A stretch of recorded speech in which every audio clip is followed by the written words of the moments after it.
Here now. I just realised I don't even have PTCGO open. Damn That's it, Jack. important. Okay. Good evening, not Jack. How's it going? We are here. We are rocking. Let's pause that. Okay. We're both severely underprepared, but we're here. Me and Joe, how's it going? me and Joe decided what we were doing this week about 15 minutes ago.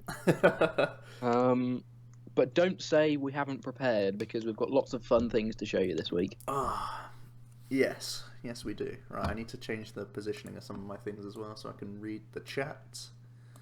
That is good. Skype goes away. PTCGO open. Cool, we're there. The inner workings of OmniPoke. How's it going, Power Mouse and Dark Slowbro? Welcome. Welcome all. Okie dokie. What are we doing today, Jack? We're playing some Pokemon, are we? I think that's a good start. I think I've got a pack to open just to start things off. No, don't. Thanks for foretelling the broadcasts. Good to see you guys live. Is this the first time in the stream? Welcome to you. I'm Nice. glad the little broadcast worked. We did them a few times earlier when we were just starting, but because Yeah. it's a weekly thing, we don't feel like we want to do it every Wednesday. But every now and again, at least monthly, I think. Yeah, we're going to work out a system. We'll post it all up there.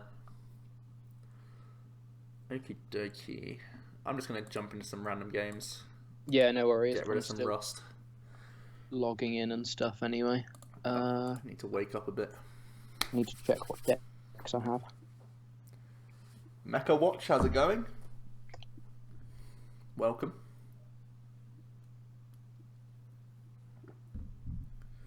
Feel free to follow as well if you are new to the stream. You'll get your 5 seconds of fame on our stream.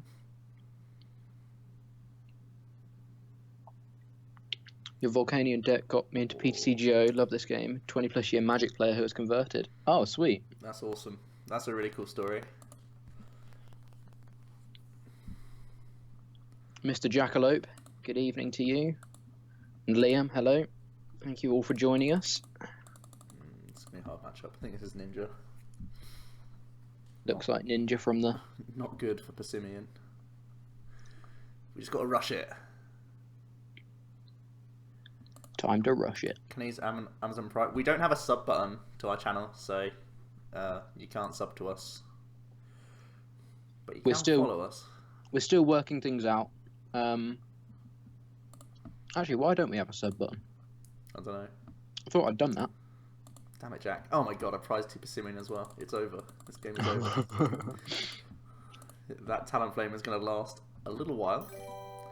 And Not Jack Snell is now following. Thanks so much. Nice. Heavy Tortoise, how's it going? Good evening to you. Level 5 Squirtle. Oh, level 5 Squirtle's in here. Obviously, we missed you. Celebi, how's it going? Arcanite 914, and you as well. Good to see you in here as per usual. Rosaldo09, everyone's saying hey. How's it going, everyone?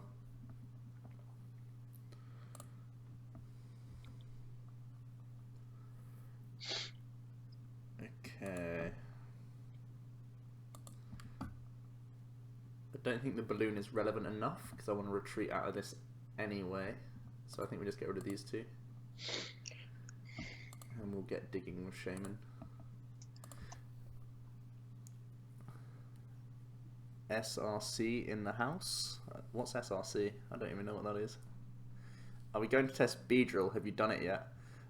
We can test some Beedrill. Beedrill Lurantis is potentially something we want to try out. Because those two synergize quite nicely with one another. But obviously we don't have Lurantis yet. So that's a small hiccup.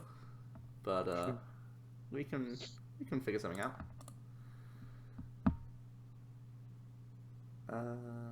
Let's just shame it before. League Challenge win and League Cup top 8. Good work, Jack. Playing Rainbow Road. Good work.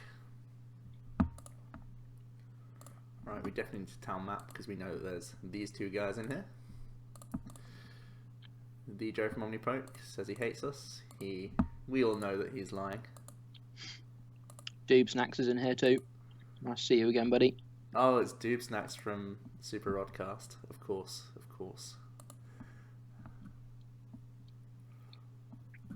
It had to happen. Greninja things.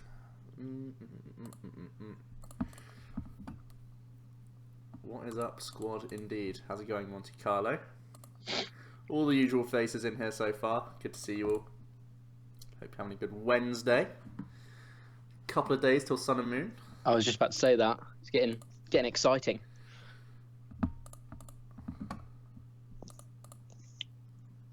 James and Ben from League got their boxes today. Oh, what? That's not fair. So, I've picked up my 4th Decidueye. You've got it already? Yeah. Damn it, As soon as he Jack. pulled it, he sent it in the chat. He was like, "I've got another Decidueye for you." Yeah, you have. For you. Yeah, you have. Another had fun using Persimmon at Sutton's pre-release last Saturday. It's probably, well, it's definitely the best pre-release thing you can get, really. It's insane. It's insane.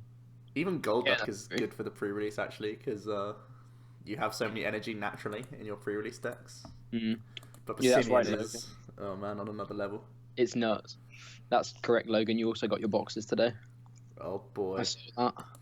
Let me know what you got, Logan. Let me know How many pack codes has everyone acquired? I think it was 71. 71, not bad. Right, we'll slap the balloon on now and we'll just pass. Got the OP decks built and ready on PTCGO. Good stuff, good stuff. I'm surprised they haven't released. I thought they usually released the cards just locked. What do you think I can tech into Lorantis Plume to help with the Volcanion matchup? I think the Volcanion matchup is close to a lost cause. Potentially Lugia EX, potentially Trevenant EX if you play 1 or 2 Lysanders. The hope being that you can Lysander up one of their heavy retreaters and just poke that for 20 a turn while you set up multiple Lorantises, so that when they finally either retreat or attack, you can then move into Lorantis and use your GX attack, hope to blow them up, and hope they have no more response from there. But typically you lose Volcanion. I think it's a very I think at least, well, yeah, I think the Vileplume build is a lost cause because, like you say, whilst you're locking them, you're locking yourself out of all the answers that you could play. Mm-hmm. So it's quite difficult. Yeah, definitely. Ooh, Dark Slowbro already hitting us with the best Sun and Moon deck question. Oh. What would you say at this point of our testing, Jack? I think, I don't know about. Is the question okay? So is the question has to be a new archetype, or is it that it has to be just the best deck now that we have Sun and Moon cards? Yeah. Let's answer both those questions. So the best new archetype, you think, Jack? I think, I'm not sure which yet. I think it's probably Umbreon Evolutions so far has really impressed me. Interesting. That's been quite good, but also Decidueye is I'm just in love with Decidueye. I think it's crazy consistent, and especially the list me and Joe have been sort of testing with over the past couple of days. It's nuts, like how consistent that deck is.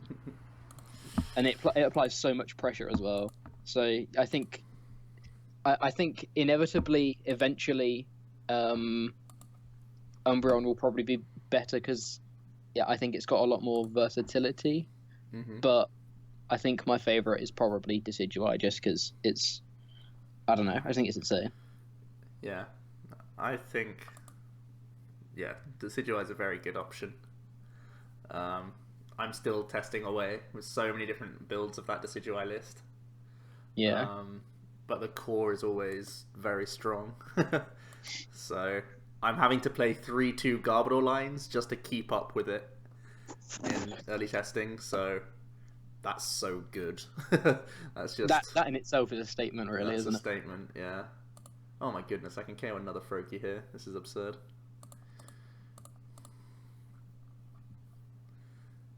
Is an Umbreon Energy Denial deck viable? Yes, it is. We've put one up on the channel. So yeah, we're going to be looking at a few of the Japanese lists as well that have been leaked, or not really leaked, but they were revealed on Verbank. So even though their format is slightly different, they play XY onwards.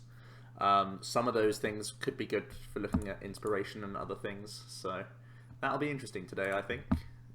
It's going to be a bit I think of also fun. in general, it's just a really interesting format that they play. Mm-hmm. So And you can really notice how, like, which cards rotate and which cards are good. Because I think in all of the lists, there's about 3 without Battle Compressor. Mm-hmm. At least one of. Alrighty. You get to KO another Froakie. Good stuff. Apparently we're getting Sun and Moon 2 on May 5th, and it includes Sun and Moon 2 and Sun and Moon +1, so we'll be getting Choice Band Sylveon in the second set. Yeah, that sounds like a likely thing. I'm not sure if they'll merge Sun and Moon +1, or they'll do like a sort of half set, mini set type thing. We honestly don't know, so that's interesting. And the second part of Dark Slowbro's question, oh yeah, okay. I think from a blank slate perspective, I'd still say Turbo Darkrai with thick Garb is my favourite list. It's quite boring, but yeah. It was doing well yesterday. Yeah. Like the consistency of the deck, and like I think solid. I think it's definitely one to compete with, and I think it's also one that a lot of people will naturally go to quite early anyway, because it's just seen success, not here, but like in general, it's just seen success. And you don't need to change too much to adapt it. So I think even if it doesn't turn out to be the best archetype, I think it'll be one that's quite popular in the early format. We got puzzles. That means we can rope this turn. A bad matchup, he said. I wish XY-onward was a separate tournament for Japan and the West opposed to their standard. I guess they've always had it. I'm pretty sure they've always had a different format, haven't they? Like, just in general. For a while, yeah. Really excited to see what happens in Anaheim. Yeah, it's going to be interesting. David Allen had a dream about you last night, Joe. Great. Say no more. I'll let you read the rest. Oh, I can't. Oh, man. Because it's already gone straight up. We talked about Pokemon. Well, that's fine. I don't mind that. Hey. Oh, the info's just been released on Poke Beach. Apparently we're getting the 2 sections merged. Oh, awesome. Sweet. That's cool. Metagross GX, hello. What? Who said that? It's on Poke Beach. Tell me more, Jack. Be my source of info. So we now have the first information about Guardians Rising. Yeah. May 5th. Over 140 cards. That's another huge set. That is big. Oh, okay. So it is going to be Japanese SM2 and SM1 plus mini set. Okay. 12 GXs. Wow. How many has Sun and Moon got? 11. Okay. So we're confirmed are Tapu Koko, Tapu Lele, Kommo-o, Lycanroc Midnight Form. Oh, I was right about that. Sweet. Metagross, Sylveon, Toxapex, and Vikavolt. And then it's expected to see Tapu Bulu and Tapu Fini, but it's not. It's not been stated. Yeah. All of them are getting full arts. Japanese full arts. Wow, that's SM2 comes out on March the 13th. So that's only like 6 weeks away. So it's not going to be long till we know these cards. The set will also feature 3 full art supporters. Well, Hal will be one of them. Kahuna Hala, yeah, Captain Mallow and Hal. Kahuna. Oh yeah, I love the Kahunas. Sweet. Patience HS is now following. Thanks so much for the follow.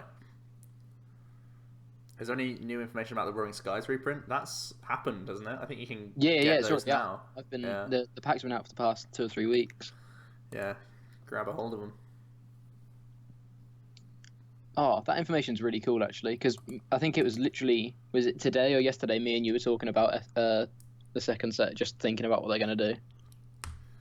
Dark Cyber saying, you watched my Darkrai video, it looked like it was only 59 cards? Uh-oh. I hope not. Uh-oh. Pretty sure it's been 60. I've been testing with it all this week. Oh dear. Uh-oh. I think it's 60. What a week that would be. Throwing a delinquent. Yeah, good card. I kept on looking at because I'm also testing a Dark list at the moment. And I kept on looking at the list thinking, how does he have all this space? I was like, he's gone up to 4 Darkrai from my list. He's gone up to... I must admit, I didn't count it though, so I don't know whether it is 59 or 60. I just assumed that it was. I've been wrong before. Some say. Wink, wink.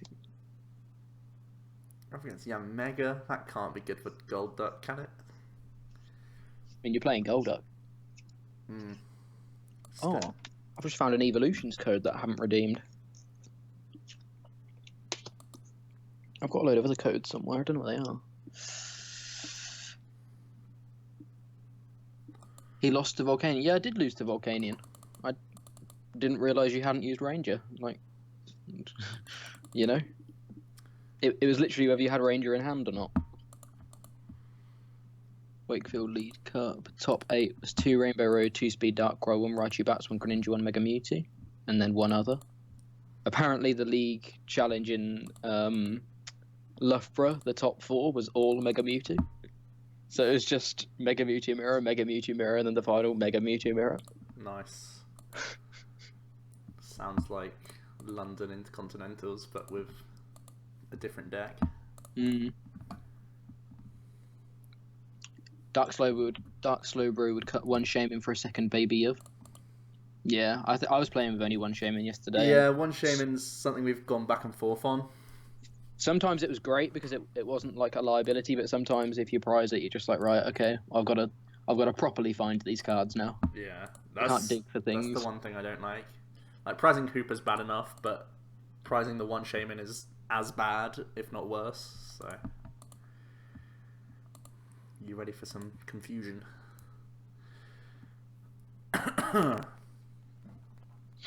Oh yeah, I've just seen Arcanite's message. He said he's going to let us know what goes on in Anaheim.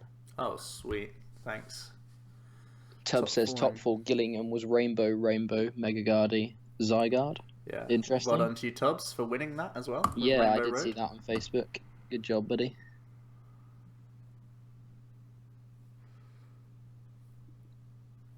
He's been rocking the rainbow all season, I'm pretty sure. More or less, at least. Same with Not Jack Snell. They're fans of the rainbow. And although that doesn't gain anything from the new set, it doesn't really lose anything either. There aren't many decks playing Parallel City. A few of the Umbreon builds, a few of the other Dark builds, but if it's Dark builds, especially Umbreon, they can never deal with you in 1 hit, so... yeah. Seems alright. Seems like Rainbow Road can just keep on trucking. If it ain't broke. Exactly.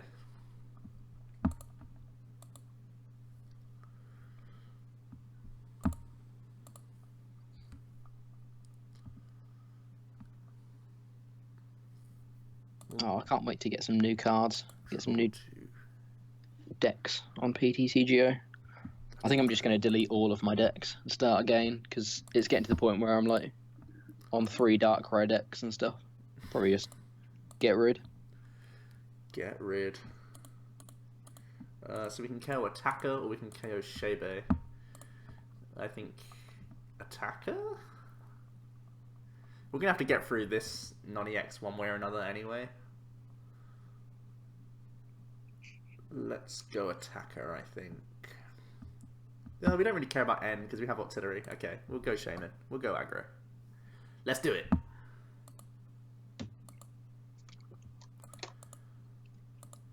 Let's do it. You love, in capital letters, Solgaleo GX. Well, good. I'm going to be seeing a lot of it soon. I weirdly got into top 8 with my Xerneas Giratina. Nice. I guess I'm pretty proud of it. Good work. Yeah. Xerneas team is like not strange. It was an archetype back at the start of the format. I remember testing it. Yeah. Did you play Salamence at all? Like a 1 Salamence or something? Because 1 Salamence like destroys Turbo Dark. You should already be good against Turbo Dark because you're heavy fairy, but still just even more punish. Yeah.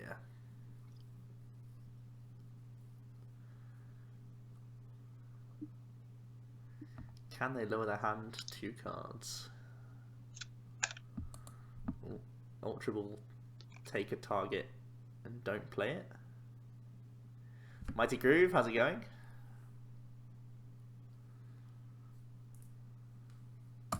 I feel a lot better today because there's actually heating on in this room, so I don't have to focus on my hands falling off and I can actually talk today. Oh, you couldn't trade Salamence? Okay. League Cup was 2 Turbo Dark, 1 Zygarde, 1 Vespergarb, 1 Vespiquen Zebstrika, 1 Xerneas Tina, 1 Mega Ray, and 1 normal Mewtwo, no Mega. Interesting. Fury Belt Mewtwo build. Did wish he had Salamence at times. Yeah, it is a... With some matchups, it's just like an immediate threat. They just have to deal with it before it goes kind of insane. Here's an interesting question. Do you think any decks will drop out of the format because of Sun and Moon base set? I think I can only echo what we've kind of been saying over the past few weeks. I think Greninja suffers a bit for a while. I think it goes back under its rock again for a little while.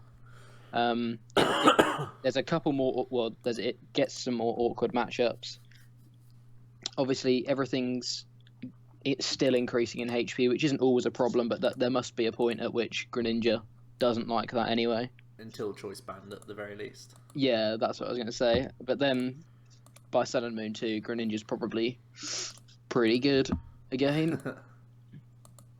First time commenting on the stream, decided to stop lurking.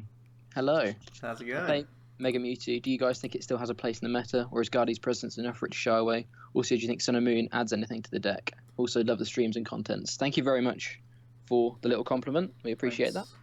I think Mewtwo looks good because there are grass decks around, like Decidueye and Lurantis. That would mean the Volcanion is still going to push as much as it can, and Mewtwo with Garb should have a really good matchup against Volk. Just having Garb means you have good matchups against things like Decidueye a lot of the time, or definitely winnable matchup. So the Dark matchups are fairly even against Darkrai and Yveltal. They're fairly even. You can tech for them.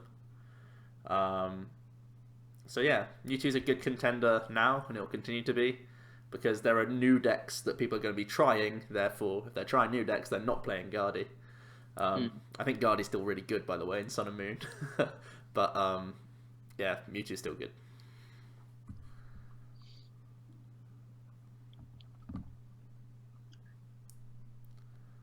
Mewtwo is still good. Came second place in a league challenge with it this weekend. Yeah. Mewtwo's one of those decks that just, like, it appears and it's really good, then it'll disappear. Then it'll appear and it's really good again. And it disappears. Now it's appearing again because it's really good.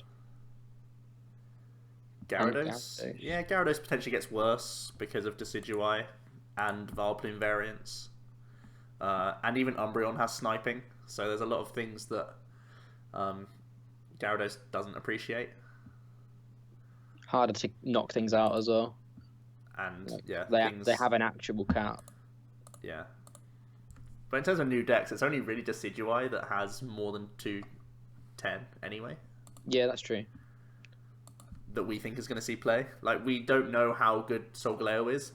One of the things we're going to do today is look at those Japanese lists that were all leaked on HeyFonte, which is going to be a lot of fun. Because it might regenerate some new ideas on our end. Yeah, definitely. So, Solgaleo is one of the ones that I've not quite figured out yet. We've put a list on the channel. It's out there. We don't think it's a top tier contender yet, but there's been some interesting lists that I've had a look at.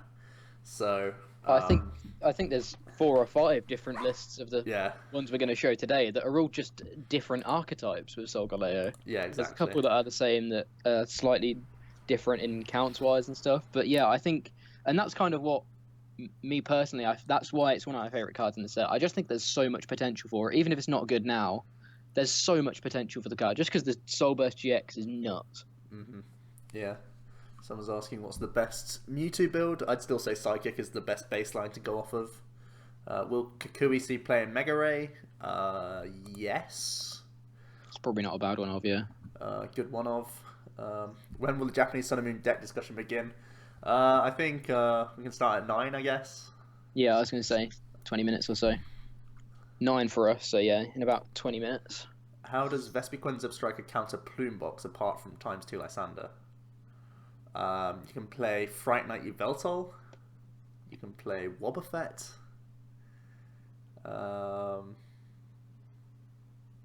Yeah, probably those. I remember playing Fright Night in one of my Vespi builds before, but that was when I used Baby Yveltal as well because of Night March. And it was a bailout option against Plume. Yeah. Not Jack Snell says he's thought of a broken concept for Solgaleo. Feel free to share it in the chat. Oof. Or don't. Just tell me.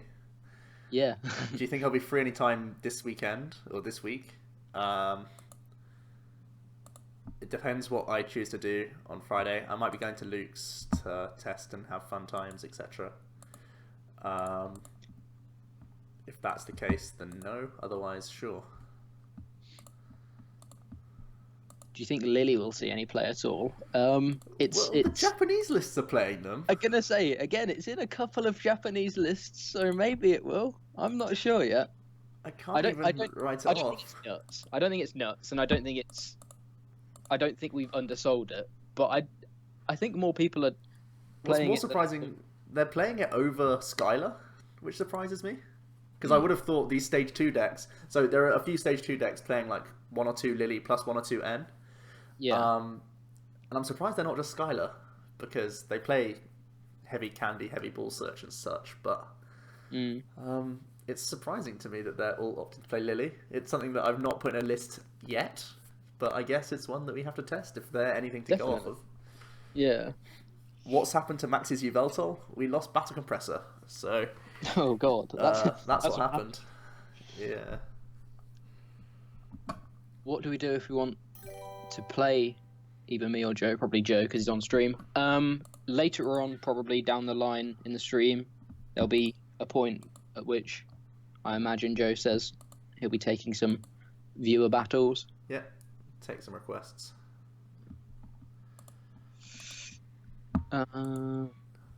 Also, they have compressor, so Lily makes sense. I guess it's a different... Oh, that's right. So, yeah. But even then, drawing up to 8 isn't actually that strong. Unless your hand is already low. Which I guess is a similar mentality to Sycamore, but you keep resources, so maybe it is fine. But that's a good call on them having compressors, so they can actually get the more full value. It acts like a good Colress turn 1. In that regard, so that makes sense. Monte Carlo Meerkat says, "Do we think Kukui will be a staple in most decks?" I don't think from my early testing, it's actually been more underwhelming than I expected. It's better than Giovanni, but it's not immensely good that every deck has to play it. It's just a math fixer in decks that need math fixers. Do we have any cups in Feb? Since that Hey Fonte post, I haven't seen anything. So there may be one that I've just heard about. I don't know for sure. Breaking news. There may. I don't know whether it's a League Challenge or a League Cup. Oh.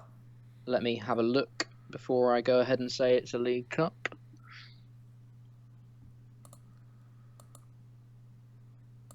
Yes, there is one. There's a League Cup in Manchester. On the 18th. Oh, yeah, on the 18th of February. Woohoo! Golduck just slayed someone. But I believe that's the only one, Tubbs, because of the whole, TPCI debating not, telling people not to run them because they haven't got the stock in at the moment. So that's probably the only one we'll see, which means it will be popular, but...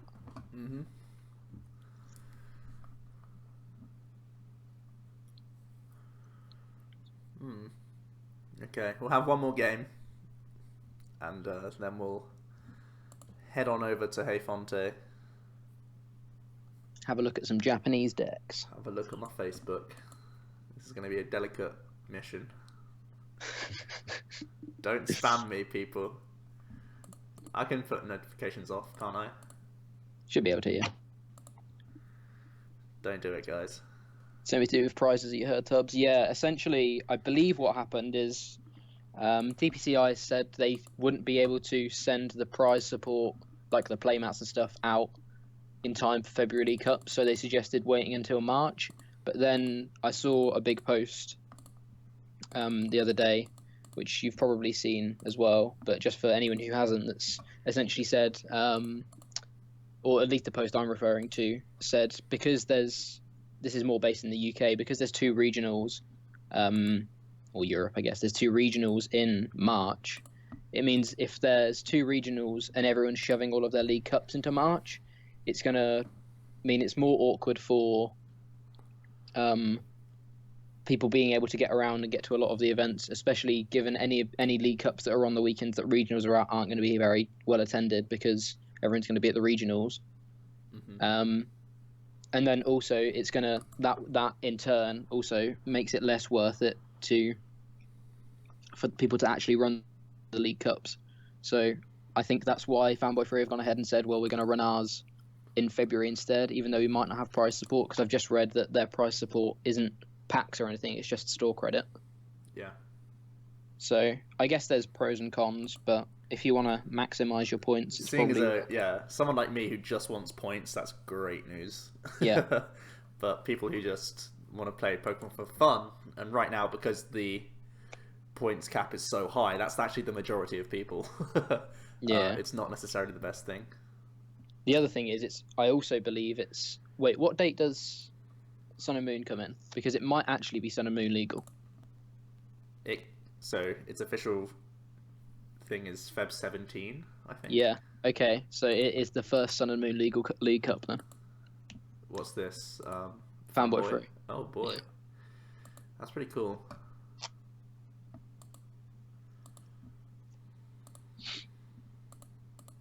There's the Australia International too. Yeah, exactly. So it's forcing a lot of stores to push all of their events into the month of March, and the month of March isn't going to be a good one for people to run tournaments in because there's 3 big events. Mm-hmm.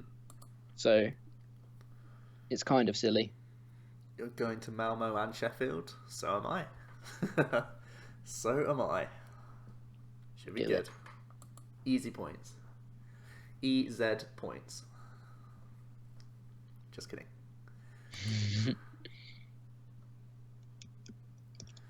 Is anyone in here going to the Australian Intercontinental?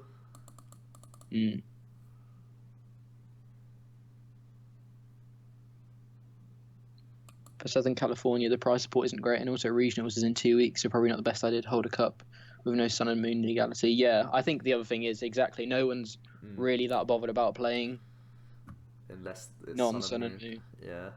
So it's another 2 weekends which stores can probably discount a high turnout for. Do you expect to see a lot of Sun and Moon decks at Sheffield? Yes. This is what I think there's going to be a lot more, at least for this tournament, just because I feel like everyone's going to be trying stuff.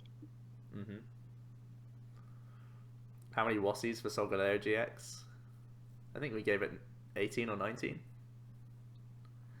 But our scale isn't out of 5 like Ross's. Ours is out of an undisclosed figure. It's out of X number of Wassies. Yes.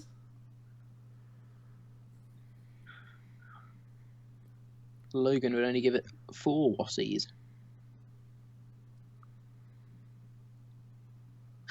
Jimbo says he's going to Australia just because the weather's better than Malmo. It's true enough. Yeah, that's pretty true.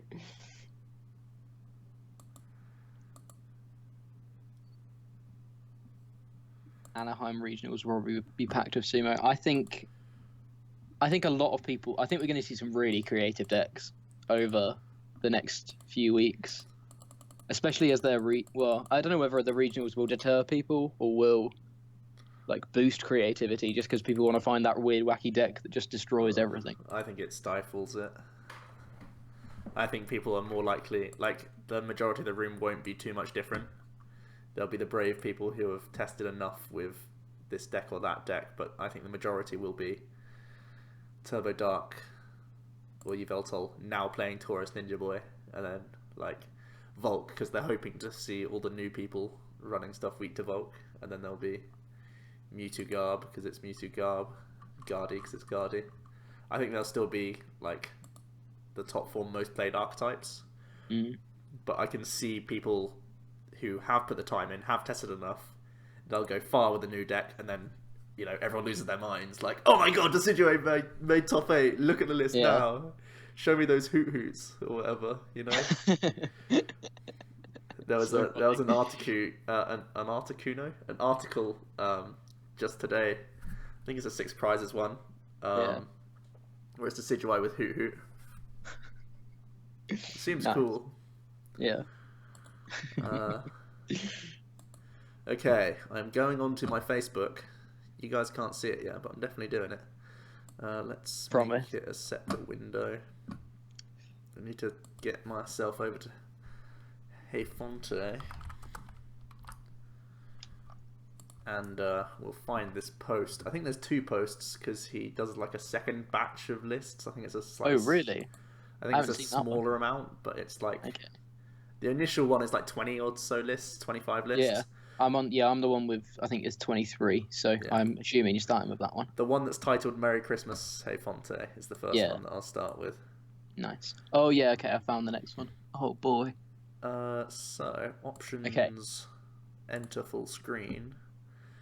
But then when I come over here, this is going to be smart things happening all at once. Let's see if this works. Please work. Okay, so that's on the wrong screen. Okay, give me 1 second. I'll figure this out. I'll make it work. What's the chat saying? I think top tables will be the standard meta, and a few brave souls who have tested some crazy wacky deck idea. Yeah, I think it's probably going to be the same.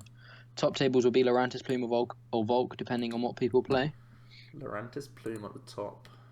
Yeah, I think Lorantis Plume has a good shot at being close to the top. Which is the first one, Jack? Is it the Lunala Wobbuffet thing? Yeah. The normal Lunala with 2 GXs. Okay. So let's enter the full screen. Let's try and go back to monitor capture. Oh, it's worked. It's only gone and worked. It's only gone and worked, hasn't it? Okay. Sandcastle is the new best decking format. Alrighty. So we're looking at Rudy Paris's Hey Fonte post. If you've not joined Hey Fonte on Facebook, you can go ahead and try and get in. I'm sure someone will let you into the closed group. It's not hard to get into. It's basically the same as Verbank. And he posted a load of Japanese lists. Now, bear in mind, they play X and Y onwards. So, things like Night March, things like Seismitoad, Zerosic AZ, some cards that you probably haven't seen in a while, Muscle Band, they'll be popping up again. So, have that in mind when we're looking at these lists. But it is still, I think, going to be a very important education for us, because a lot of these lists look very different from what we've been testing with, so it gives us a new basis to go off of in a lot of ways. Yeah. So, this is the first one. And this kind of sets a precedent, I think. This sets a precedent of what's going on here. This is a very different meta. It's annoying that there's a lot of shininess and glare, but we'll try and go through card by card. The first thing we should mention is the non GX Lunala.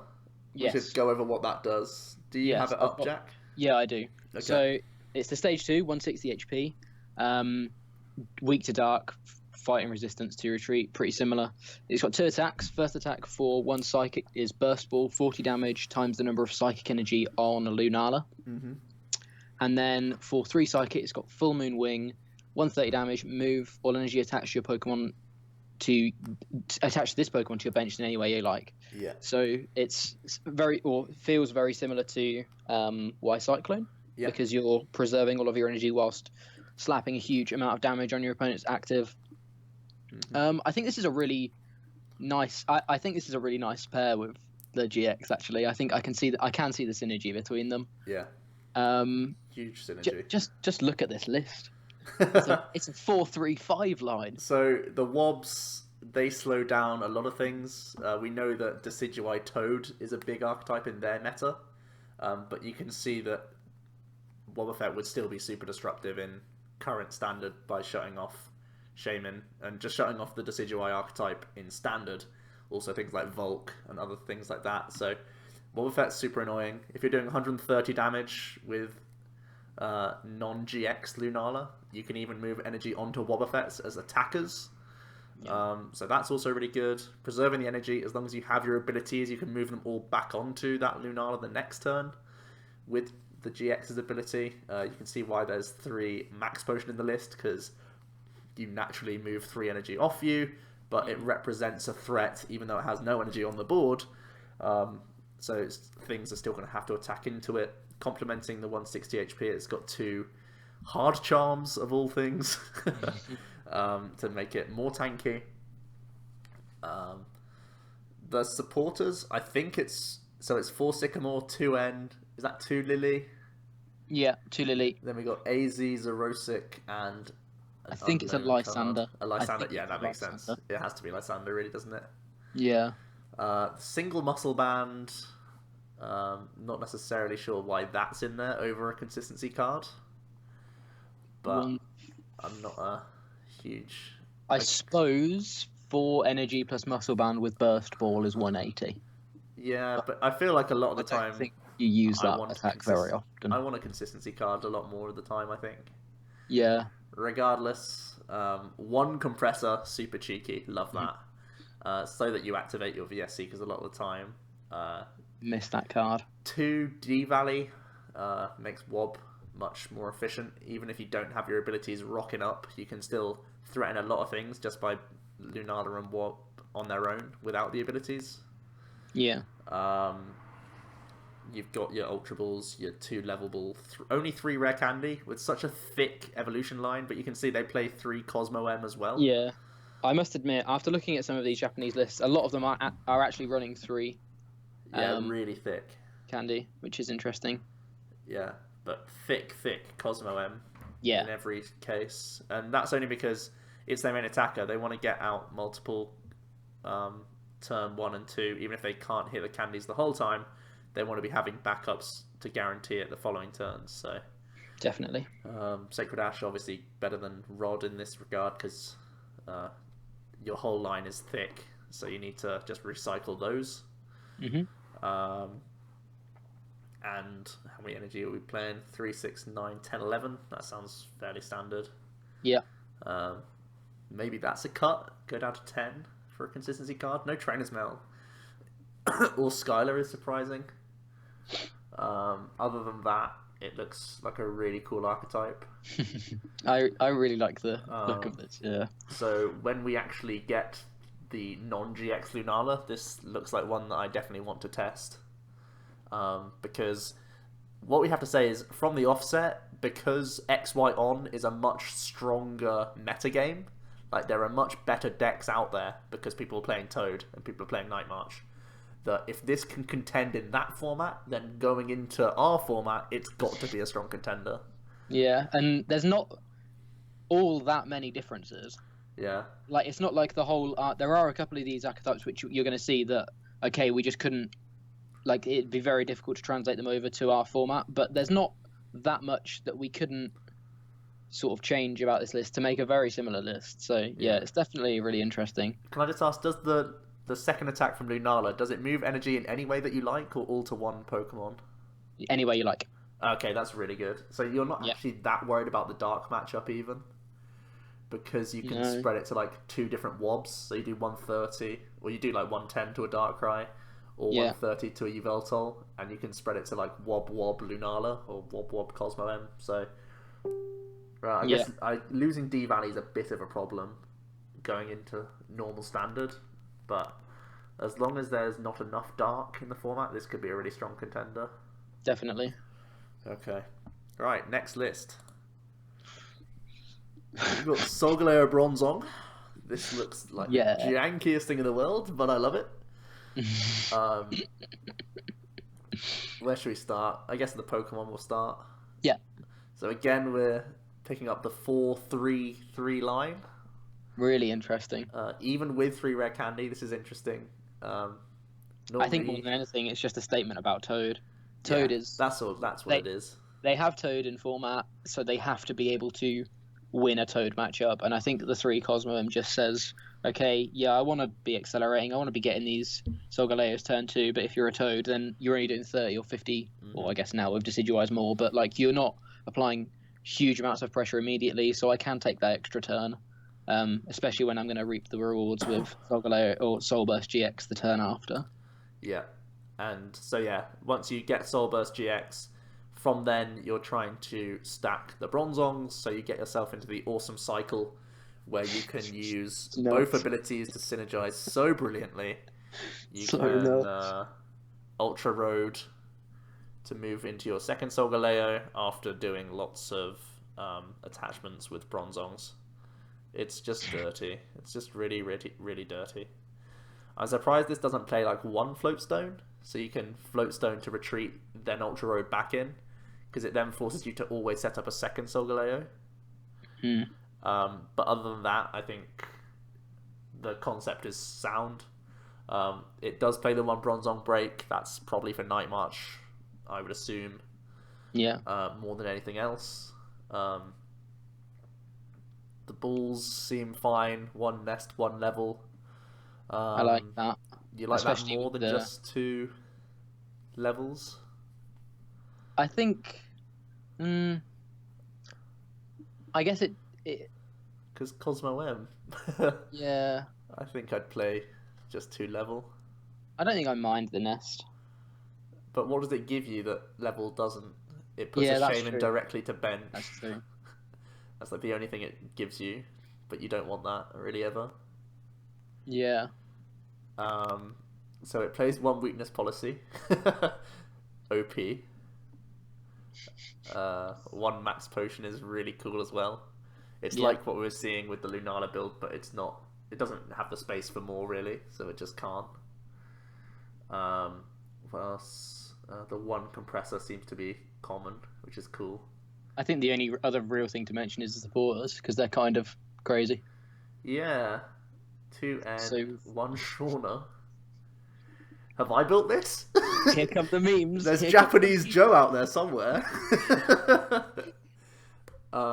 Just 1 Lysander, 1 Ranger, 1 Karen. That's... Karen for Night March more than anything. Yeah. Because he's already playing Sacred Ash, so I'm surprised that's not a cut. Like, if you have Karen, you probably don't need Ash, I would say. Yeah. But do you need Karen with Bronzong break? I guess it's something that we need to test. Like, we haven't tested this format at all. I haven't played Night March since it rotated, so yeah. I don't know whether you do or not. It's also for Vespival though, anyway. Karen. Yeah, that's true. That's very true. Okay. Why Ranger? What does? Toad, obviously. Okay. Forgot. Oh yeah, Toad's a thing. Toad. Okay. Kukui, so you can hit 250 for the Bants. Nothing else too crazy. Lily, because again, it seems to be better in this format. I'm surprised they just play 1 Megaphone and not Megaphone plus Zerosic because of Garb and other things, but then again, Garb's not that popular in XY-on, so yeah. Interesting list though. I love the Wombo combo. Once you get in, you feel like an absolute god. Yeah. I think this is I can just. It's such a simple concept as well. You hit a huge number, you discard all your energy, and then you attach it all back and switch. Yeah, and it does it all for you. Yeah, it's so out of the box, just simple. Yeah. That's what I really like about this. There's no intricate, oh, do I volcanic heat now, or do I steam up now and get that extra energy, or whatever. It's just attach 3 energy, swing, discard it, attach 3 energy, swing, discard it. It's just so simple. Yeah, it's cool.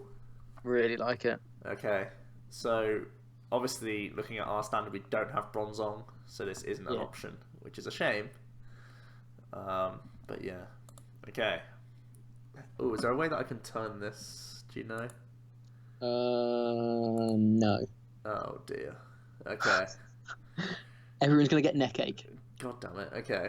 I've got neck ache. Well, we don't have to talk about this one too much because it's the same archetype. I can say it's very similar. It's just a little bit less janky by the looks of it. A little bit less janky. This plays Zerosic, this plays Skylar.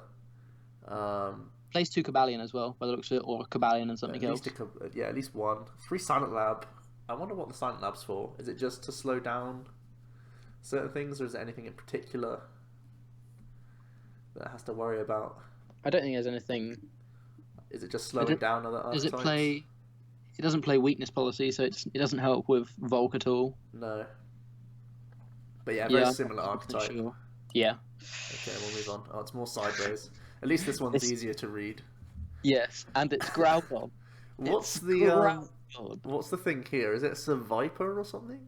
What is this thing next to the Groudon? I thought it looked like an Oricorio. Oh, it's an Oricorio. That makes a lot more sense. What's a Viper in this day and age? Okay, so the Ghost Oricorio. That's the anti-Night March one, right? I'm 99% sure, yes. Okay, cool. So that's Groudon the Night returns. March counter right there. Oh, look at this deck. There's so many random things with this list. Look at the stadium count. Look at the stadium count. What is going on? For anyone that doesn't know, back before London Regionals, or London Intercontinentals, I was determined to make Groudon work. And seeing this just makes me so... It's running Fairy Energy, Fairy Drop. So crazy. Yes, world. Anyway. Look at that stadium count. I don't agree with the stadium count at all, to be honest. Why Shrine? I think the Pokemon line is fine. Yeah, like that. I like the cheeky little Oricorio. Well, you need it, otherwise you lose. Yeah. Yeah, Shrine I'm not sold on. I don't like Shrine at all. If you've got Shrine out, what do you knock out with Shrine out that you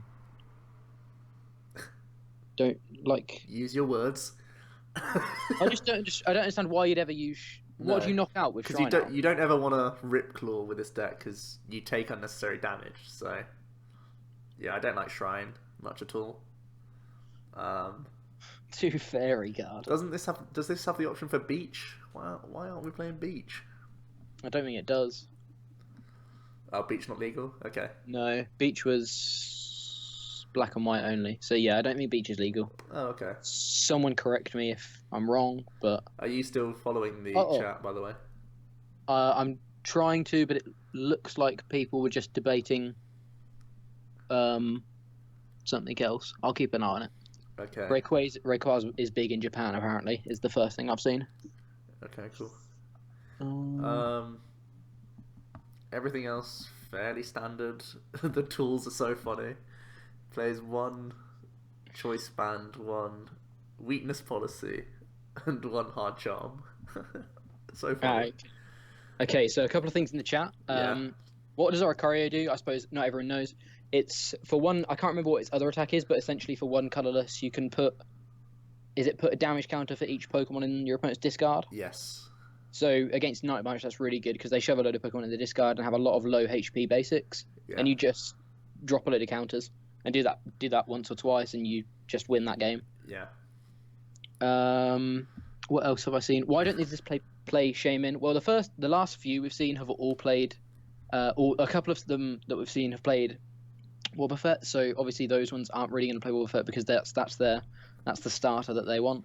Also, as I think Logan said, this format does have Night March, so people are probably thinking about it a little bit more too, thinking about Night March too. But it just doesn't always fit in with the deck, I guess. There's a couple of other... It just so happens that we've shown a couple of Wobbuffet decks early, so don't worry, there will be more Shaman-based decks. When we get into the items, I'm not a huge fan of this list of items, to be honest. It's just crazy. 2 letters... Only 1 Robo-Sub? Like, isn't it a staple 3 or 4? Why is it playing red card? Turn 1 Wob red card, I guess, is awesome with Karina, but... I mean, that's super troll. A lot of the time I feel like you're the one trying to get set up your end. Feels kind of strange, I guess. Yeah. And I'm not sold on the whole fairy drop thing either. I think it's cute, but I can't see it. I was sitting looking at this list and I can't see it working. I can't consistently. see it staying around till the late game when you actually need it. I think you discard it too often. Or just don't have it at the right time. I feel like you're only playing 2, so you need to hit them both on the same turn. I don't really like that. It's cool though. Cool idea. People still go with Groudon, and I like them for that. Okay. Oh, we can turn our heads back to the right way round. Oh my god, this list. We're looking at a Tyranitar right now. Yeah. Yeah, we are. I can guarantee that this is a bad deck. I can just guarantee it. But let's look at it first. So we've got a 3/3/3 Decidueye line. Yeah. Cool. Decidueye, good Pokemon. Great. 1 Toad, 1 Shaman, 1 Baby Veltol. Yeah. A 2/2 Tyranitar with 2 Spirit Link. You can attach them both to your Mega as well. Can. Prize. Okay, I'll attach both. Okay, so obviously the idea is 2 Revitalizer, what? Obviously the idea is you deal a few counters here and there with Decidueye and then finish things off each turn with the Destroyer King. Are they metal energy? No, they're not. No, they just they're look definitely dark. I know they're meant to be dark if they're metal, but they look like metal energy because they're gold. But yeah, okay. So the idea is you drop a few counters here and there, and then you destroy a king to hit huge numbers, which Tyranitar does well, but you need to get a 4 energy Mega and set up at least one stage 2 line. Even though you have Compressor Revitalizer, it's still so difficult. Like, why is this better than just regular Decidueye Toad? I don't see it. Nah. Moving on. They're not all winners. Jackie's still there? Yeah. I'm just thinking. Thinking about lots of things that you're seeing right here. Yeah. Okay. This is... It gets spicier again. Okay. So it's Strafe, Taurus, Pyukumuku. So Strafe actually gets so much better when Choice Band comes out. Because right now 30 per turn is not enough. But here, Choice Band means that you're doing a meaningful amount of output whilst also disrupting your opponent each turn. Like currently, until we get Choice Band, I don't think it's worth playing Umbreon Pyukumuku at all. Because even if people are KOing Pyukumuku, you're only sort of gaining back the tempo you've lost by doing a slow attack. Strafe only doing 30. Yeah. Or 40 with a Stadium. So with Choice Band, you're doing Domfan things now. You're, in that sort of range, which is much better and much more reasonable. And going into Pyukumuku doesn't seem that strong. I don't know why it's not just Wob, to be honest. But Taurus is equally really annoying to deal with. Yeah. And the one of Espeon EX is cool because you're poking for 60 against things like Decidueye and you can just devolve them. That sounds pretty cool. The supporter line is interesting. Teammates I love. Yeah, there's nothing Kukui I really like. I might play with. In this list. I might play 2 Kukui. Interesting. Strafe gets better. I guess if that's your main attack, then you want to be. Yeah. The main thing that surprises me is it only plays 1 Float Stone. And oh wow. It feels to me like fairly heavy on the strafe mechanic. Well, even in that, like if you're strafing into a Pyukumuku or a Tauros, then sometimes your opponent's not going to poke it. So you really you can't even assume Tauros you can attach DCE and go, but Pyukumuku you can't always assume. Is it? Yeah, no, it's not. You can't always assume they're going to poke it as well because they're just going to take 6 counters sometimes.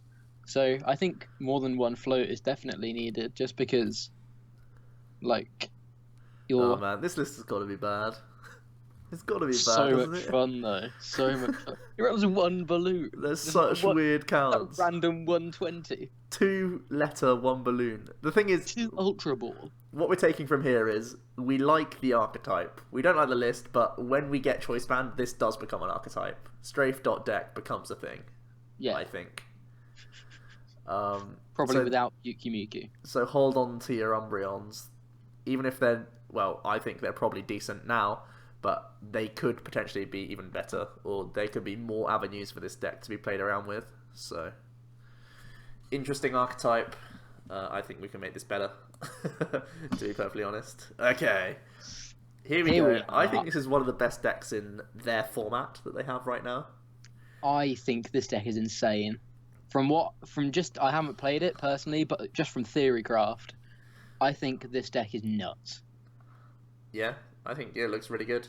Toad doing Toad things, slowing everyone down, which obviously no one likes. But it's similar to Toad Bats, but Except it's easy. It's quicker. Turn. It's quicker than the Bats because you can get it down turn 1, and it's more damage because it's accumulative every single turn. I'm surprised there's not a third compressor. I'd probably cut down to 3 grass. I don't know how often you attack with Decidueye. I could see going to 3 or even 2 grass to up the compressor count to get them comboing with Revitalizer even more. 1 nest, 1 level. I actually like it in this deck because it makes more sense. Yeah. Because you're playing Miltank as well. Because there are turns when you want to go aggressive and you can just Powerful Friends. Powerful Friends obviously does 80 for 1 colorless energy if you have a stage 2 in play. So that becomes a huge amount of damage. If only we had that in standard right now. Oh man, it'd be so good. The switch cards concern me a lot. 1 AZ, 1 float, 1 rope only. And the deck is full of heavy things. Yeah, that is kind of scary. But other than that, I'm pretty happy.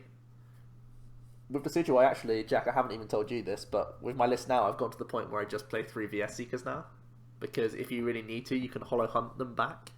So you can actually get away with 3 for an extra consistency card. So maybe that could be another male or another... Interesting, or like 1 Acrobike or something. Mm. So I don't think it's fully streamlined to the maximum, but it does look like a very strong contender in expanded for sure. Yeah, I feel like it's a deck that even gets away with not being fully streamlined to the maximum and still probably pulls off results. But just because item lock plus, well... Item lock plus extra. Yeah. So Toad ran Muscle Band anyway, so having 1 Decidueye out is essentially having a Muscle Band. Mm-hmm. Having a second Decidueye out is having a Muscle Band and getting a backdrop every turn. Or a goal backdrop every turn. Having 3 to 4 out is getting multiple backdrops every turn, and it puts you into item locking 2 hit KO range. Yeah, and what's really cool is like you can do so many plays with Decidueye because it's not all on the active. It can be I'm Lysandering to stall things while still putting 8 to the bench where I really want to hurt you, but I'm just stalling the active for a few turns as well. Yeah, if you find a way of retreating under my item lock, then I'm just going to knock you out next turn with Quaking Punch anyway. So yeah, so really strong archetype. I can see this being close to the Bediff in that format. Crazy good. Yeah, really good. Okay. What are we looking at? Hello. Oh god. Ho-Ho Vika Vault. Can we move on yet? Or look at the energy count! It's so pretty, it's such a rainbow.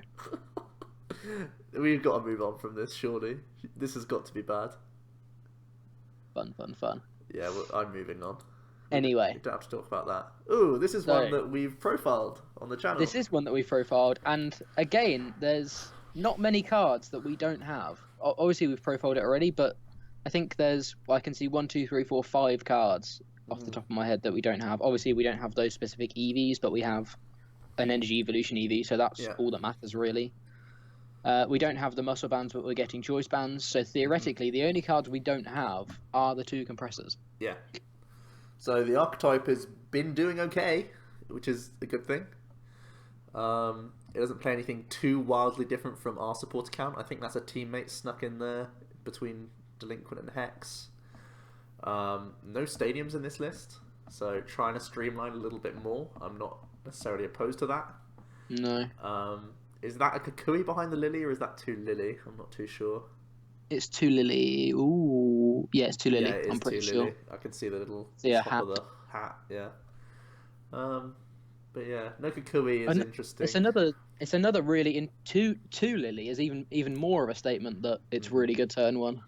Yeah. Which is really interesting. But beyond that, it sort of confirms to us that we know that this is a viable archetype, which is cool. This is one that so far me and Jack have both been enjoying. We think it's fairly safe because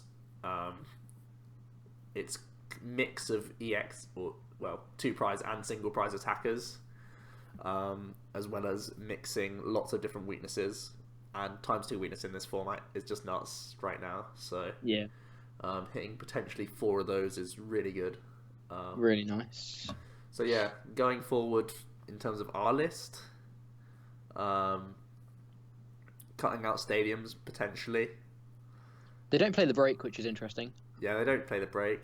The break has actually underwhelmed me in testing. I can see myself I must admit, again, maybe it's better as a consistency card. Yeah. Like maybe another level ball or something.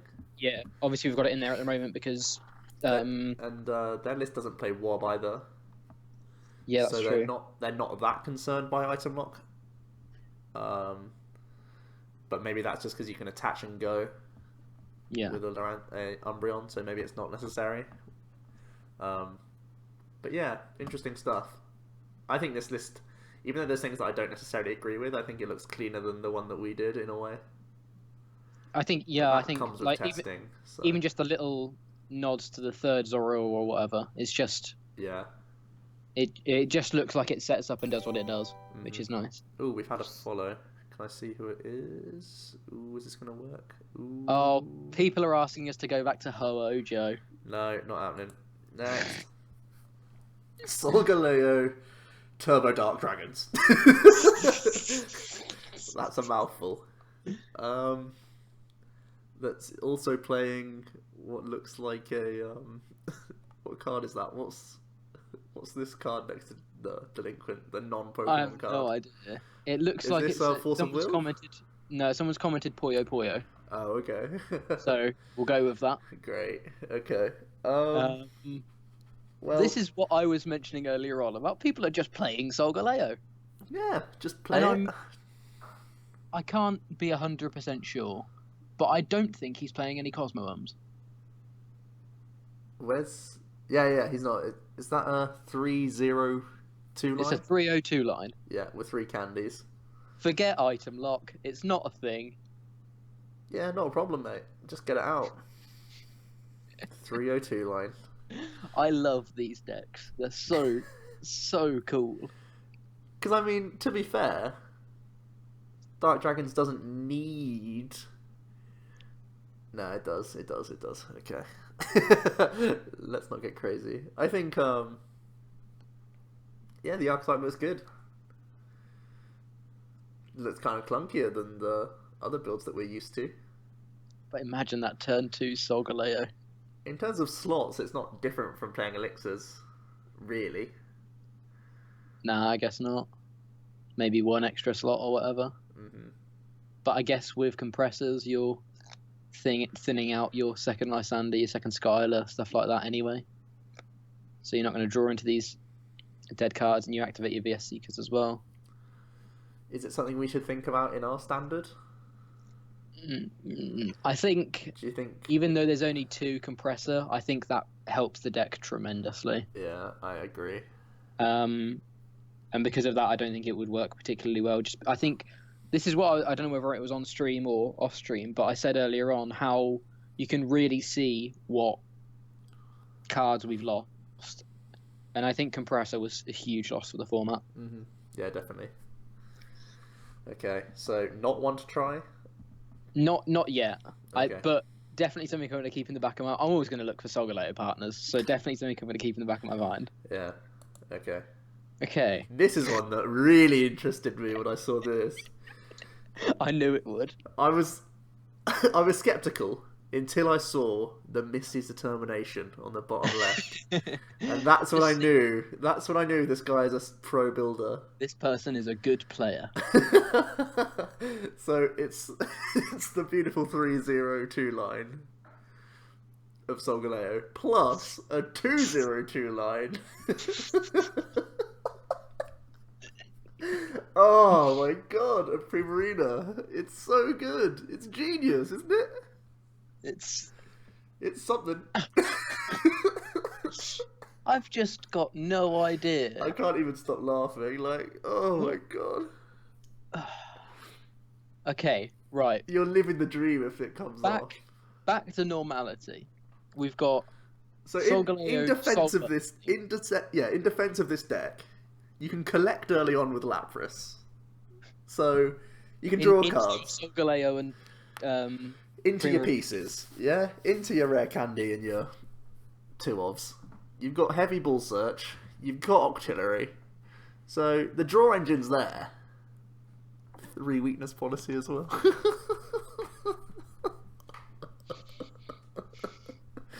Oh god, it's genius.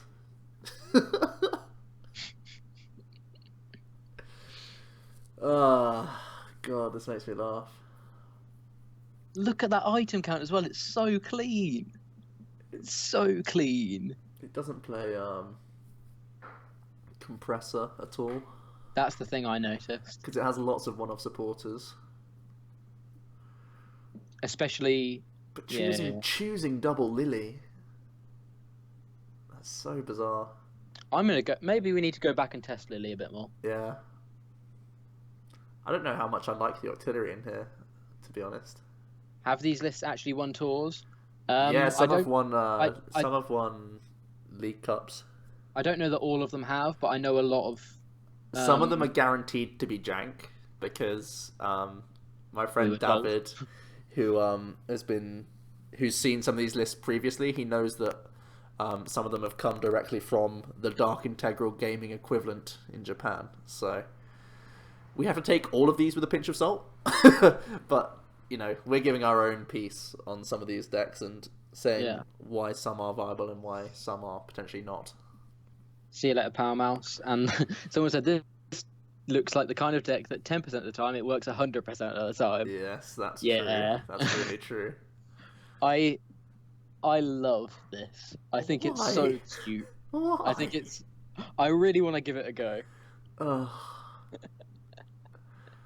It's going to be round one against Lorantis Valplume. What do you do? Yeah. What do you do? Rip in pieces. You just collect all game? Anyway, what's next? Okay. Oh god, when I saw this, I knew. I almost pictured your face looking at me, looking at this list. You know what I mean? Oh, this list is ridiculous. Okay. This is a cool one. I like that reaction. That's anyway. Yes, it's so Beevolutions, which is no new concept really, but they're opting to go for Espeon. Yeah, and they're also playing Lurantis. Now, Lurantis is something that we haven't profiled with other stage ones yet. It's something that I think we both. Well, I know we're going to do at some point. Yeah. I'm pretty sure. Yeah. But this is a really interesting idea to start it off, and. Yeah, I like the synergy with the new EVs and stuff like that. I like that it's all stage 1, so you just find your evolution and swing for weakness. It's just got a really weird count of Pokemon. It's 19 as well. I'm not sure if that's high enough for Vespi. I suppose they just go only for one compressor as well. So that's what I noticed. It's not a Vespiquen focused deck, despite it playing a 3/2 line. It's early game. We'll go Lurantis. It's probably just a good DCE attacker against specific things with weakness. It's probably just the best attacker to use when you're in a matchup which needs you to win on weakness. Yeah, it's got lots of answers to Toad, which we know is a big deck in that format. Yeah. It's got potentially lots of non-EXs, so you can keep up against the other non-EX decks. So I can see how it does well. The one, the one whistle though. Yeah, people are saying target whistle best card and expanded. The one whistle though. Double Kukui over N as well. That's really interesting. Double Kukui. Need to get my head around why that is. I just think there's so many weird counts. Yeah.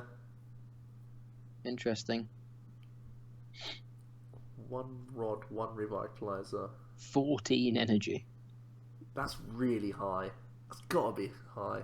4 DCE and 5 of each psychic, and Yeah, I'd trim down the psychic count if anything. I feel like that's the Espeon is the part of the deck you're using the least. Do you think? I think you still use it, obviously, but Yeah, I think you use it. sparingly. Yeah, But then again, if you're using Kukui to draw cards, you actually need to find these things a lot of the time.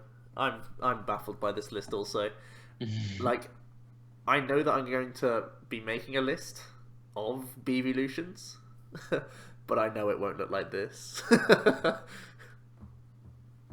I think if I'm playing Vespi anyway, I don't think you really need Lurantis, because you're already covering that weakness. yeah, So I could see myself just get rid of all those grass energy, thicken the Vespi line, thicken the other Pokemon lines, like more Shaman, more unknowns. yeah, And then just have Espeon GX as a fairly efficient attacker that has a GX attack that can put things in lower HP ranges for the Vespi then to sweep. yeah. Oh, Nick's here. Hello, Nick. How's it going, Nick? My brain aneurysm has come back. Yeah, these are Japanese lists. He posted on Facebook that he had like a minor health scare. So again, we get to see this archetype. Really moving on. interesting. Really, really interesting. Again, reinforces to at least us that we're not crazy. We're doing something right somewhere. Um, My God, two but- scoop up though. That is OP. Best card. Best card. So this Eevee line is a 3/6 line, Yeah. which is really cool. 3/3/2 Zoroark, so obviously a bit heavier themed on the Zoroark than our list Yeah. was. Yeah. 2 Baby Yveltal and 1 EX. That surprises me. There's 22 Pokemon in this list. Yeah. 22. I mean, that's not the bit that, like, not necessarily concerns me, but surprises me. I think the energy count surprises me more. Playing 12. That's really high. It's really, really high. For a deck that's quite efficient, It's kind of high. I could see cutting 2 easily, straight away. And putting some more balls in, because this only plays full Ultra. Where are the nests? Where are the Levels. levels? Yeah. Yeah, where are the levels, actually? That's a search for an evolution right there. Where's the teammates and where are the level balls? That's my Those are my questions. We have to bear in mind that Baby Yveltal is good in this format just because of Night March, for one thing. Yeah. So you can see why that's a 2 count, whereas in our list it was a 0 count because we don't feel we ever need it. This only plays 1 Floatstone and 1 AZ. No AZ either. Wow, the 2 Scoop Ups though. That's why they play double Scoop Up. It's OP. The only... I mean, I know Zoroark makes it potentially a lot easier to move around, but 1 Floatstone, 2 Scoop Ups. Teach me. Just teach me how to play this game again. Oh, my God. That's interesting. For sure. I don't necessarily see why this needs 2 Compressor as well. I can see this playing only 1. Because it doesn't actually play many tech supporters. Like Zerosic, Hex, Lysander. That's it. I guess it ditches all the EVs you don't want and stuff, though. Yeah, that's true. That's true, actually, yeah. You're always getting rid of at least 2 evolutions. Yeah. Sometimes it's all of them. Okay. Yeah, maybe keep 2. But yeah, there are some weird counts. But I like that this reinforces this archetype as a strong one, because this is one of our favourites, so... Definitely. This. Le Now. Plume. look at the supporter count. Yeah, this is not the turbo build that I was expecting to see. But I think that's because they have AZ. What do you mean? I think having AZ being able to reset your items for a turn on your side of the field is just insane. Doesn't that make you want to play more items more though? It makes you want to play even more items, if anything. Why does this play Olympia if you have AZ? Yeah, that I don't understand. Or I'm not as understanding. Is that 2 Lily as well? That's Lily, isn't it? Yeah, it is. Oh my goodness. So, things I like. 4-3 Lurantis, 3-3-3 Varplume. 2 Shaman I can kind of get on board with, but I normally like 3. I don't really like the Virizion at all. I'd prefer Trevi X if we needed a non-GX attacker, or like an unevolved attacker. Yeah. Surely that supporter line is too high. Like, I can easily cut a Lysander. 3 has got to be too high. That's a big statement. Like, 3 Lysander is a large amount of Lysander. Yes. Can confirm. I think I cut Olympia, cut both Lily, cut 1 Lysander. How many? That's what, 4 slots? And then we just throw in the 4 Acrobike, and hey presto. And also, this has compressor, so you could just cut the timer balls and go compressor revitalizer engine. My next question is the herbals. Why, oh god, why herbals? Also, this deck doesn't have enough discard mechanics for Lurantis in the first place. I think this is just a worse list than ours when I look at ours. Wow. Other than AZ, which we're not allowed to play, I think our list is just better. Yeah. Good archetype. I'll give it that. It's just... The list is weird. questionable. Oh, God. When I saw this... Wait, so this is where I stopped looking. This is so tightly packed as well. I want to save some for stream. Okay, so we've got a 4-2-1... So we've got 4 Cosmog, 2 Cosmoem, 1 Lunala, 2 Solgaleo. Yes. 2 Shaman. Yeah. What are they? They're Rainbow Roads. I thought that was a Volcanion. Okay. So that's a Volky X. Then that's a Baby Volk? No, what is that? A fighting card. It's a fighting card. Then Pseudo-Ludo? No, it has a tag. Then a Salamence. Then Salamence, then Yveltal, then Magina. Oh, the Magina. Okay. Who can distinguish what this little card here is between Salamence and Volk? It's a fighting card that attacks for 1 colourless energy. I think. Don't know what it is. Basic energy. Are there any Landorus in format? Yeah, they use fighting energy a lot of the time. I don't know what it is. But yeah, this is definitely a different take on Rainbow Force. It's just crazy. Let's decipher more of this deck. So it's okay. Is it 4 VS Seeker or 3? Yeah, 4 VS. 4 VS. 4 Ultra. 4 Ultra. 1 Nest. 1 Nest is fine. 1 level. Yeah. I think 2 Candy? I think it's 3. Okay. What's the gold thing? I wanted to say trainers now. How are you meant to tell? Then it's got 1 compressor, 1 rope, 1 special charge. That's amazing. Analytical skills from you there. Well played. Then we got, is that 3 Lily, Jack? Is that really 3 Lily? That's 3 Lily, 2 Sycamore, 2 N, 1 Kukui, Lysander, Skylar, Hex, Wally. Wally is joke. Wally OP. And 2 Skyfield. So, here, the plan of action. We Soul Burst. Step 1. Step 2, attack with the right things in the right situation? Is that just it? Is that it? Is that how you play this deck? I don't know. I mean, you have Ultra Road to move between your dudes. You have Lunala potentially to move energy between your dudes. Rainbow Force is normally a powerful attack. Salamence can attack. Whatever that fighting thing is can probably do something. I don't think this is that good. I'm gonna try and find out. I'm gonna try. This You carry on. I'm surprised this doesn't even play Hooper. Like, I know you have Psychic type covered with Lunala, but Hooper seems like a natural fit here.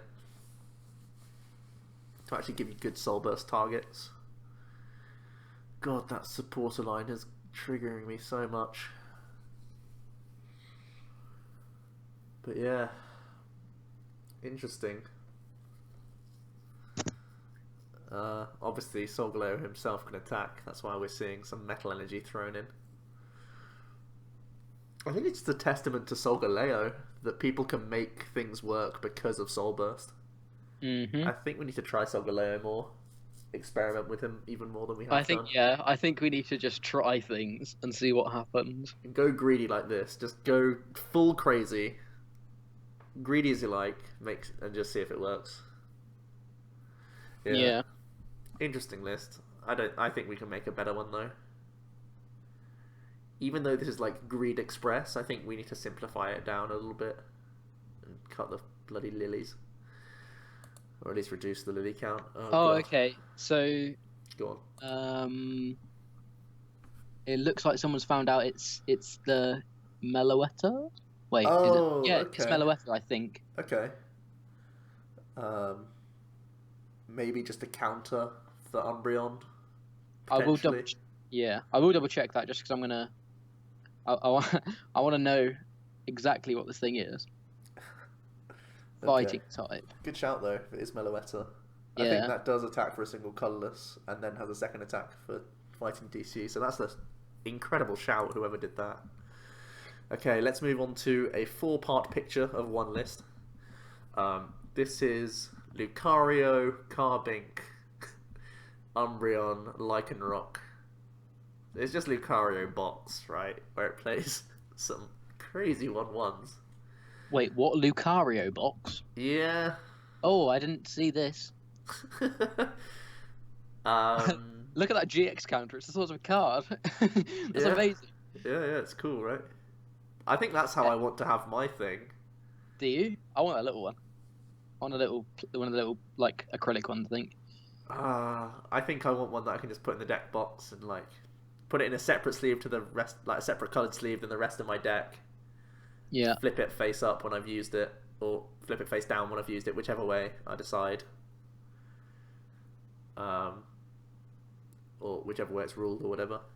Do you have to flip it up when you use it or down? Do you know? Do you have to put it on the field when you've used one? Yeah. You put it on the field. Okay, cool. So yeah, I think that's what I'll do. I'll put it in a card sleeve. I think that sounds smart. Okay. So, this is probably, in my opinion, just a counter deck. There's been Umbreon around in a few of these lists. You bop it pretty hard. You have some interesting energy denial from both Umbreon's GX attack and Lycanroc's regular attack. So maybe there's an underlying theme there. You randomly have a 1/1 Carbink to try and reload. Great. One Dedenne to help out against the fighting resistors. But I don't think I like this either.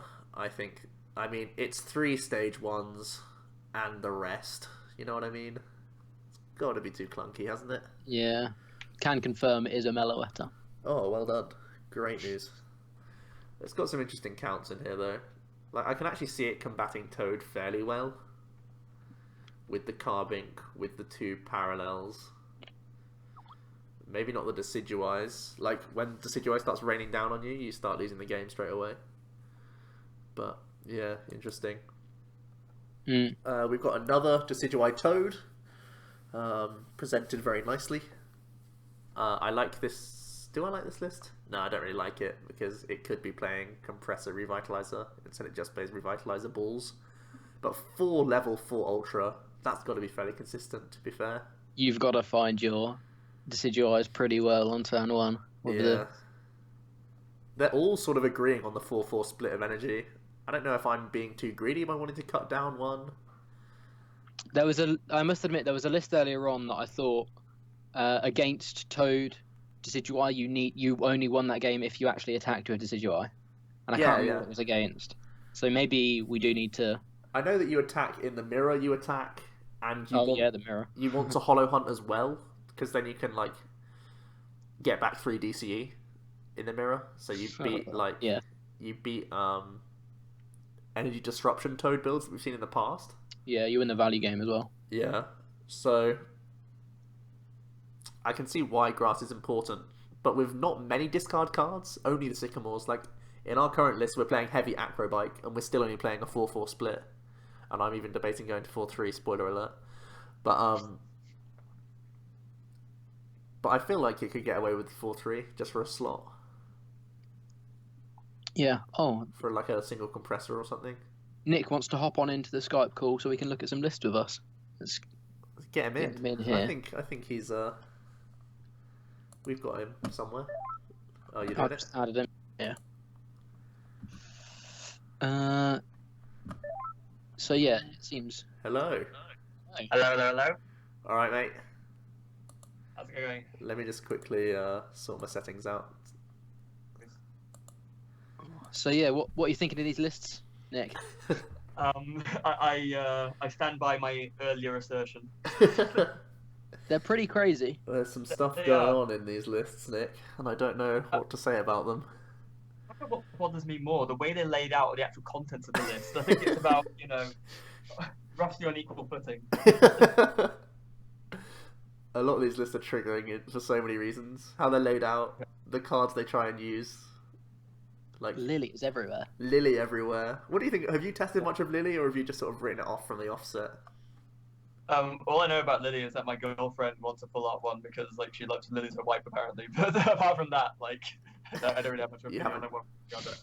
Fair. This list looks kind of cool though. This is one of my favourite lists. Which one are you on now? Sorry, I don't know whether you moved on to the next still one. Decidueye Toad. Oh yeah, okay. I'm not sure if Espeon's actually good or bad for the mirror. Yeah, that was what I was gonna say. What do you think of the Espeon and when it's most useful and stuff? Unless it's your final action of the game, I don't think it's that good because you want to be punching. But, I mean, it's the same reason why Jirachi was good in the Omega Magnezone list back in the day. It was like a bit. Obviously, it doesn't give that same extra acceleration bonus from the discard that it had, but it is a way of finishing off a game, and it will just sweep and take free prizes from nowhere sometimes, and that makes it worth playing. Yeah, I agree with that. To be fair. Okay. Anyway. Good list though, that one. I like that one. Mm-hmm. We've got more. That one doesn't give me a brain aneurysm. It cured me of the one I had previously. So we're seeing more Eevee, Lucians, Umbreon. Just more of the same. I love this because it's just ticking boxes for me that enough people are playing it, people are seeing success with it that it makes me want to play it myself. Yeah, I'd really, really like the look of this archetype going in Sun and Moon. Very interesting. This particular, it's very interesting that this particular variant is playing too early. I'm wondering if that's because maybe Volcanian's quite popular as well, but we're not really seeing it much. Yeah, a lot of these lists. So, some of them have just been dropping Jolteon as well. That seems like the least popular one. I'm not really sure. Interestingly. But yeah, double Vaporeon.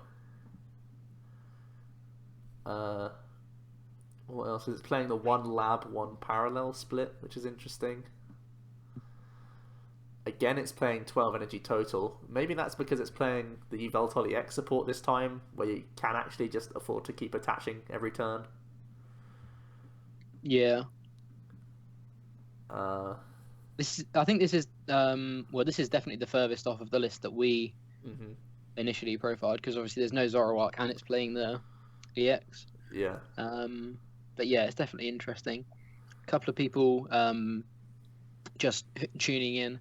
These haven't all of these lists haven't necessarily won tournaments, but some of them have been doing well.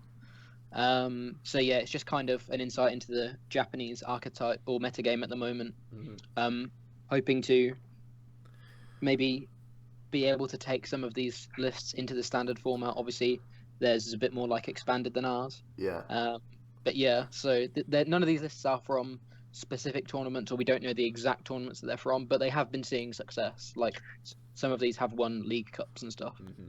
Yeah. Apparently, one of the lists coming up later was made by the Japanese equivalent of Dark Integral Gaming, which I didn't realize existed. Yeah, Hockman let us know that. But he didn't tell me which list, so if I start saying I love one of them, and then he comes back and says that was the Dark Integral list, I'm going to look so bad. I'm pretty sure this isn't the Dark Integral list, though. This is good. I think I've found it.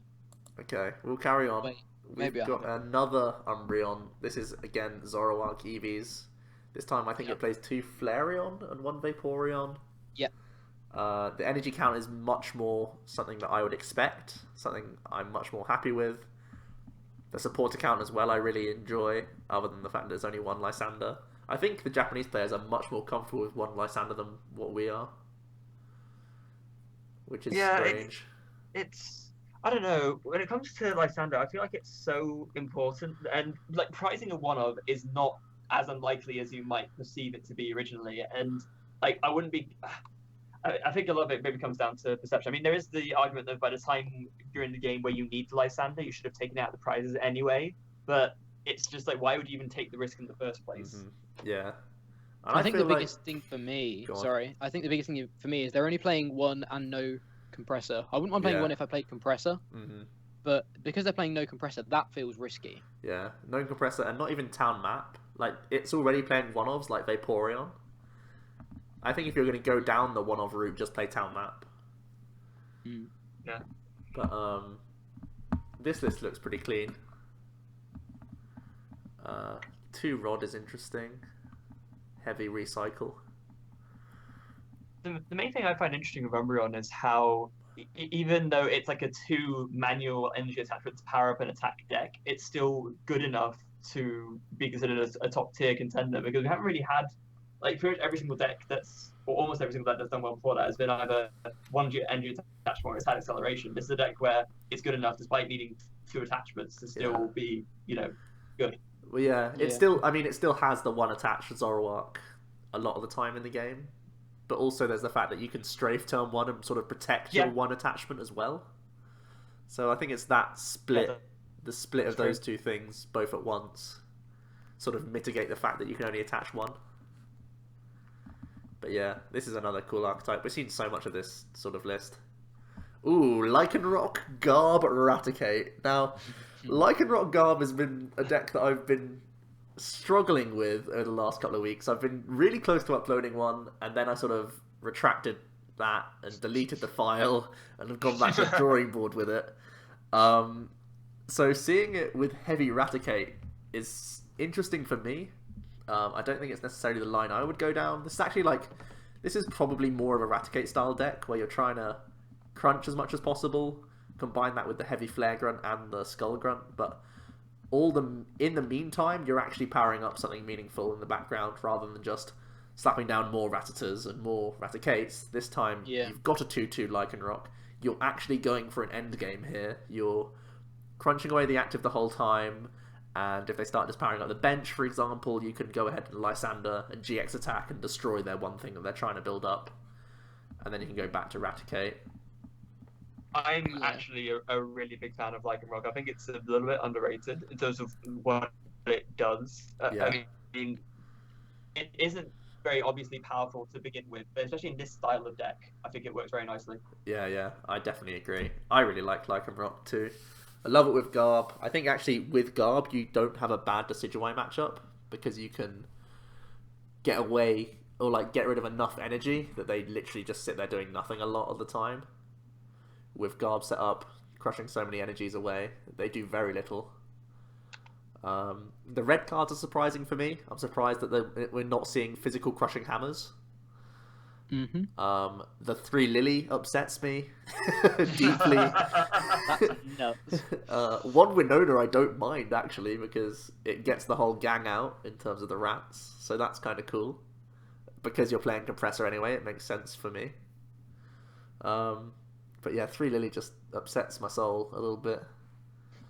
For level ball again, really high level ball count, but you are playing 3 stage 1s, so it does make sense. And surprisingly 0 strong energies, not even like 1 or 2. Level ball literally searches the entire deck apart from like objects and garb, so Yeah, it makes sense. Yeah, it's really strong. Yeah, interesting list, because I've not toyed around with it in this sense. Previously I was just trying a thicker Lycanroc line and just trying to go off him on his own, but maybe I need to think about this a little bit more and incorporate this sort of style. Yeah. Coming to the channel soon. Catching up on the chat, someone said, when are we getting, or yeah, Pokedex is in here. Hello, Pokedex. He said, when are we getting Lycanroc? I'm pretty sure we've got it as a box in the next 4 to 6 weeks. Yeah, something like that. It's soon. And did they ban Shaman in Japan? No, it's just a lot of the lists seems that way. Don't play as many or any. Yeah. Said play Winona 0 Shaman. Why play Shaman when you can play Lily? Right. Exactly. But again, it's one of these things where there's so much Toad around that you don't actually have access to your Ultra Balls, so having physical supporters does make a little bit more sense, but I'd still want to play Shaman in a lot of things, but yeah. Okay, this is a cool one. Oh man, I saw like one of the only comments on this was Russell Lepar, because he loves his Gallade. This is Umbreon Gallade. Oh, it's so crazy. 3 how? How is that even possible? Wait, was that a pun? Yes. Oh my god. You've been hanging around me too much. I have been. Yeah, that's true. But yeah. The one Ranger, though, to play around Toad. Is there no maxis either? Surely you play at least one just for, the potential of a turn 1 Gallade or something. Oh, I don't know. It just doesn't have many discard. Only 1 compressor. I don't think it's that worth. Right, let me put it differently. What would be better would be to just take out all the rare candies and the rocks and the curlies, put in 2 Gallade, add in a couple maxis, and you have room for other good cards. Yeah, just play Maxi Yveltal, but not Yveltal. Yeah. Maxi Umbreon. Yeah, I can see that. So I think this is a mirror-centric deck where you just own the mirror because you're the one playing a fighting dude. Yeah. Obviously, Gallade, his ability is absurd as well. Helps you out against Toad when you actually get him developed. I don't feel like when this gets set up, I don't know what it's really digging for with Premonition, other than just more DC, more puzzle. Yeah, I feel like it's just... Doesn't feel greedy enough to me. You've built up your... I guess the only thing I can think of is you've built up your first Umbreon to deal with the 2 or 3 turns that you're setting up a Premonition in the background. You get the Premonition out, you then set up more Umbreons. But like you say, I don't see what. Once you've so you've got the Gallade up and you've managed to do that. What's your bonus win condition for getting the Gallade up? Yeah. Well, one thing that is cool to note is Muscle Band Kukui means that you can actually one-hit stuff with Gallade, which is pretty boss. That is very nice. Mm-hmm. But yeah, it doesn't feel greedy enough for me. Artillery Gallade was greedy. It was super greedy. It was just damn greedy. It just doesn't feel greedy enough. There's not enough that you can do with your awesome setup, You can only attach 1 a turn. You can only, do this, that, and the other, but I think it's more for type coverage. The support account in this list is so funny. 3 how? Who needs N? Who needs Sycamore? Next. Do I just announce next again? Oh my god. So it's Mega Heracross. This is the one I maybe think is the Dark Integral list. Why? Because it's Mega Heracross. So which Dusknoir is this? It's the one from Flashfire. So it moves damage onto itself? Yeah. Yep. Yeah, okay. Okay. This... Yeah. We've spotted the Dark Integral, I think. It's like Where's Wally, but it's with lists. Where's the terrible list? This has got to be a contender. Yeah, this is just bad. I don't see like any redeeming features for this list. So funny. One- Anyway, uh, plays 4 Tauros. 4 Tauros is pretty good against Toad, to be fair, and so is Heracross. It's so funny. It can probably beat Toad. Didn't Mega Heracross like top 8 London once over cities or regionals? Can't remember which one. Oh, I don't know. I wasn't there if it happened. Whenever I was bored, Heracross was always a card that I'd try and make work. It's 180, but minus 10 if it's got a counter Yeah. on it, isn't it? For each It's counter. one of the very few cards with an actual minus printed on it. Yeah. Does the non-Mega have good attacks? Reasonable attacks? Guard press for 30, heal 30, prevent 30, and I think 120 for 3 or something like that. Yeah, I don't know. This deck probably can beat Toad. And with 4 Tauros, it can probably do quite well against Umbreon as well, you know? In a weird way, this deck could work. Maybe this isn't the Dark Integral we were hoping for. Maybe we've missed it. Because there's only one list left. I don't remember what It could be last Lapras Solgaleo Octillery. That was pretty bad. Don't lie to me. Don't lie to me. That list is good. There are some weird counts in here, though. Like, why 2/2 Shinotic? Oh, Nick, don't type in Skype. You're revealing our secrets.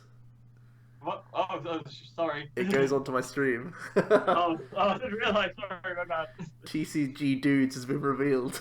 No. Okay. Rip. Yeah, Shinotic doesn't make much sense in here because you don't actually play enough grass Pokemon.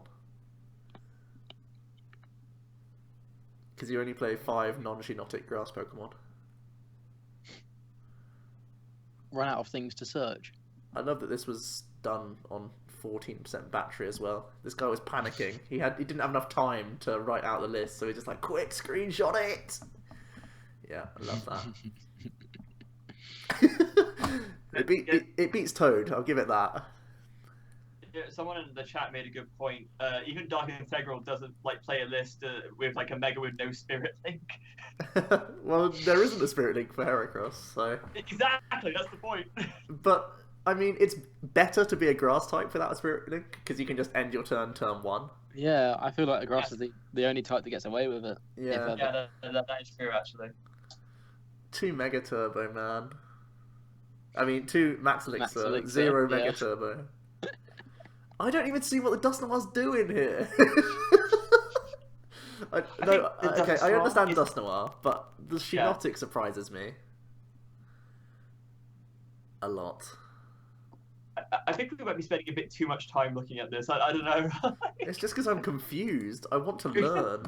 Okay, let's move on. This is a cool one. This is Beevolutions again. This time with a very heavy Espeon count. Mm. Really, really heavy.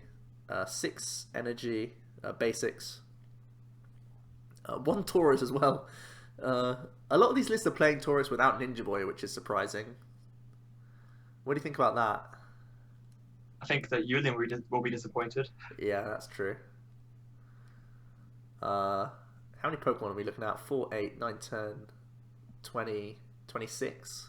Yeah, that's a decent enough count. 25, sorry. Decent enough count. I can see Vespi getting quite big. It plays Muscle Bands, of course. Mm. Choosing to play Delinquent over any particular stadium. I think, again, it's one of these things where I probably just trim the energy count down a little bit. I could see 4-4, maybe even 4-3 if I'm feeling super cheeky. Depends how Yeah, I think I'd say centric it is. I think I'd say it 4-4 personally, but yeah, I feel 6 is maybe slightly above where it needs to be. Oh man, I miss Compressor so much. Vespi was such a So good do I. deck with Compressor. I like do and don't miss Compressor at the same time. Because, I mean, Compressor did... Actually, no, I'm not going to say it because Ross is going to chastise me. You know exactly what I was going to follow that up. Yeah, but yeah. I'm not going to say it. Espeon's really good in that format as well because it can sometimes stop Toad doing Toad things. So I can see why Espeon is seeing like as much love as Umbreon in a way. Mm.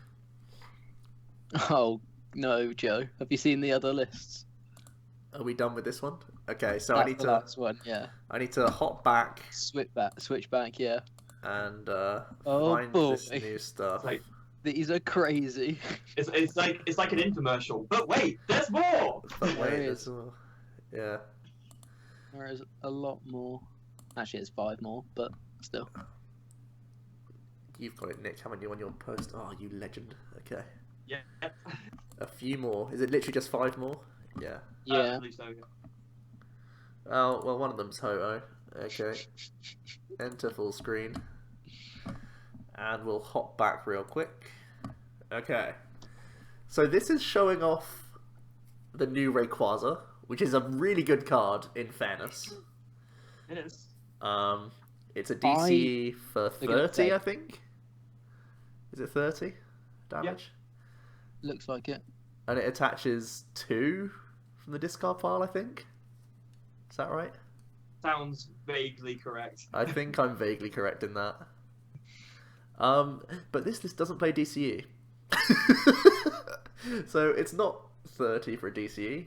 It's 30 for 2 actual attachments to get 2 actual attachments, which isn't that good.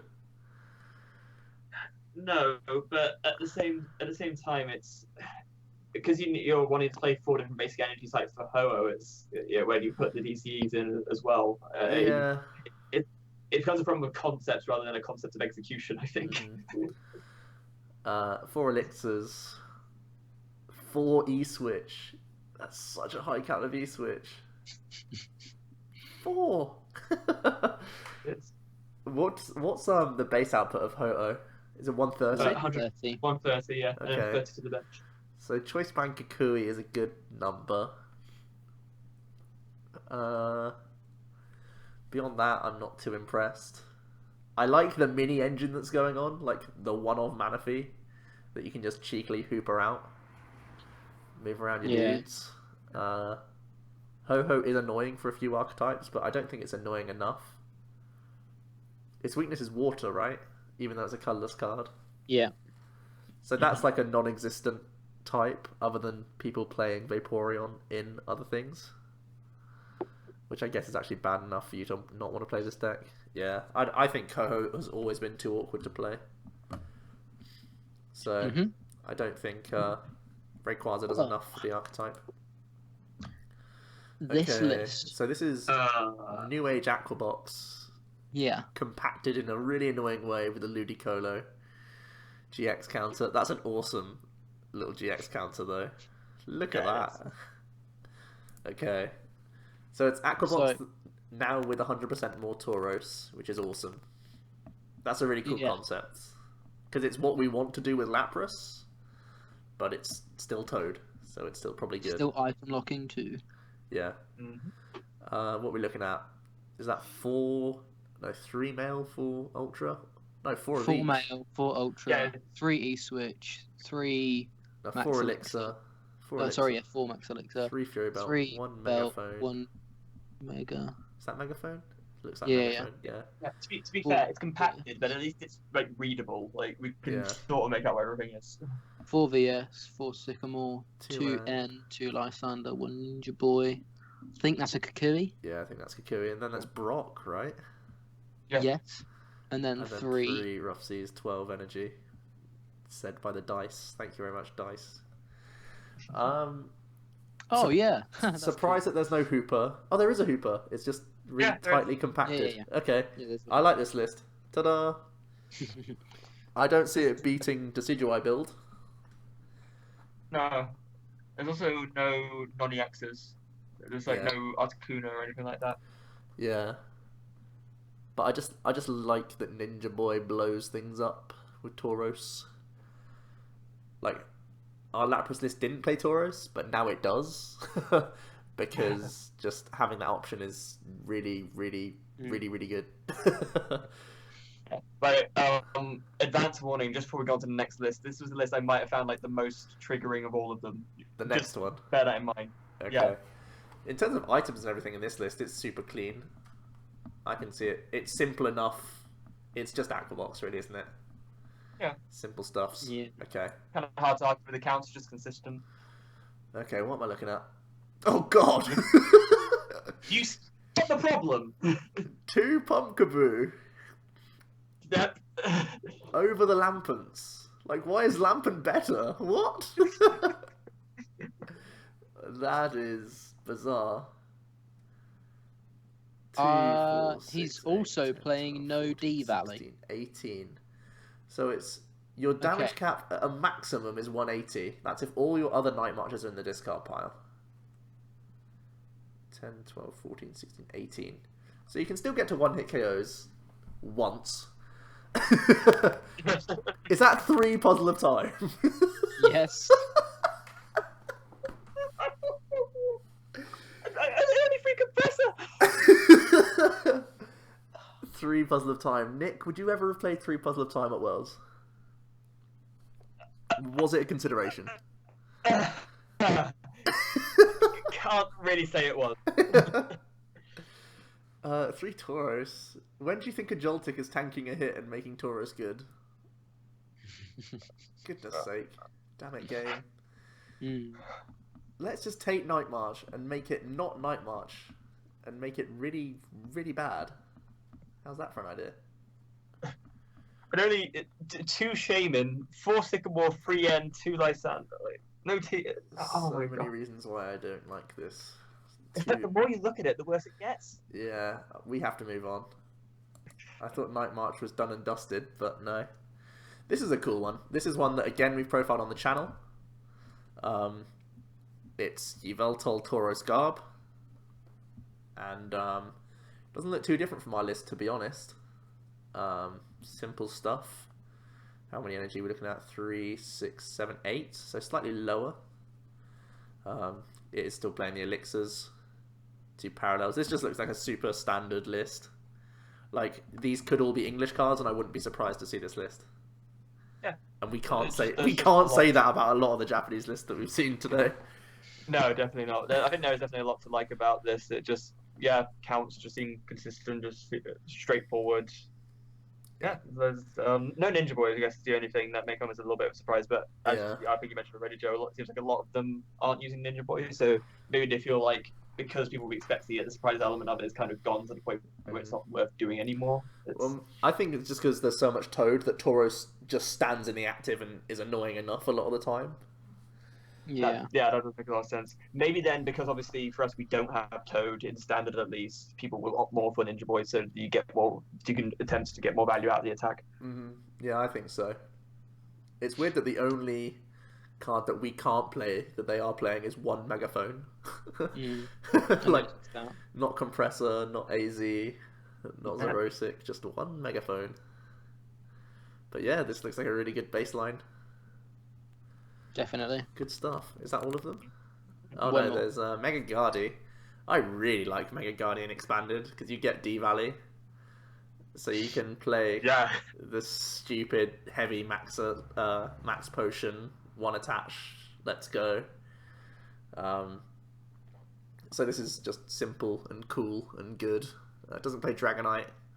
There isn't even a Sun and Moon card in here. There's 0 Sun and Moon cards, but yeah, maybe the Oricorio would be the only thing I'd think about playing if I was playing in future, because it's when you put it to the bench, it's the same as Professor's Letter, and especially when we only play 7, that seems pretty viable.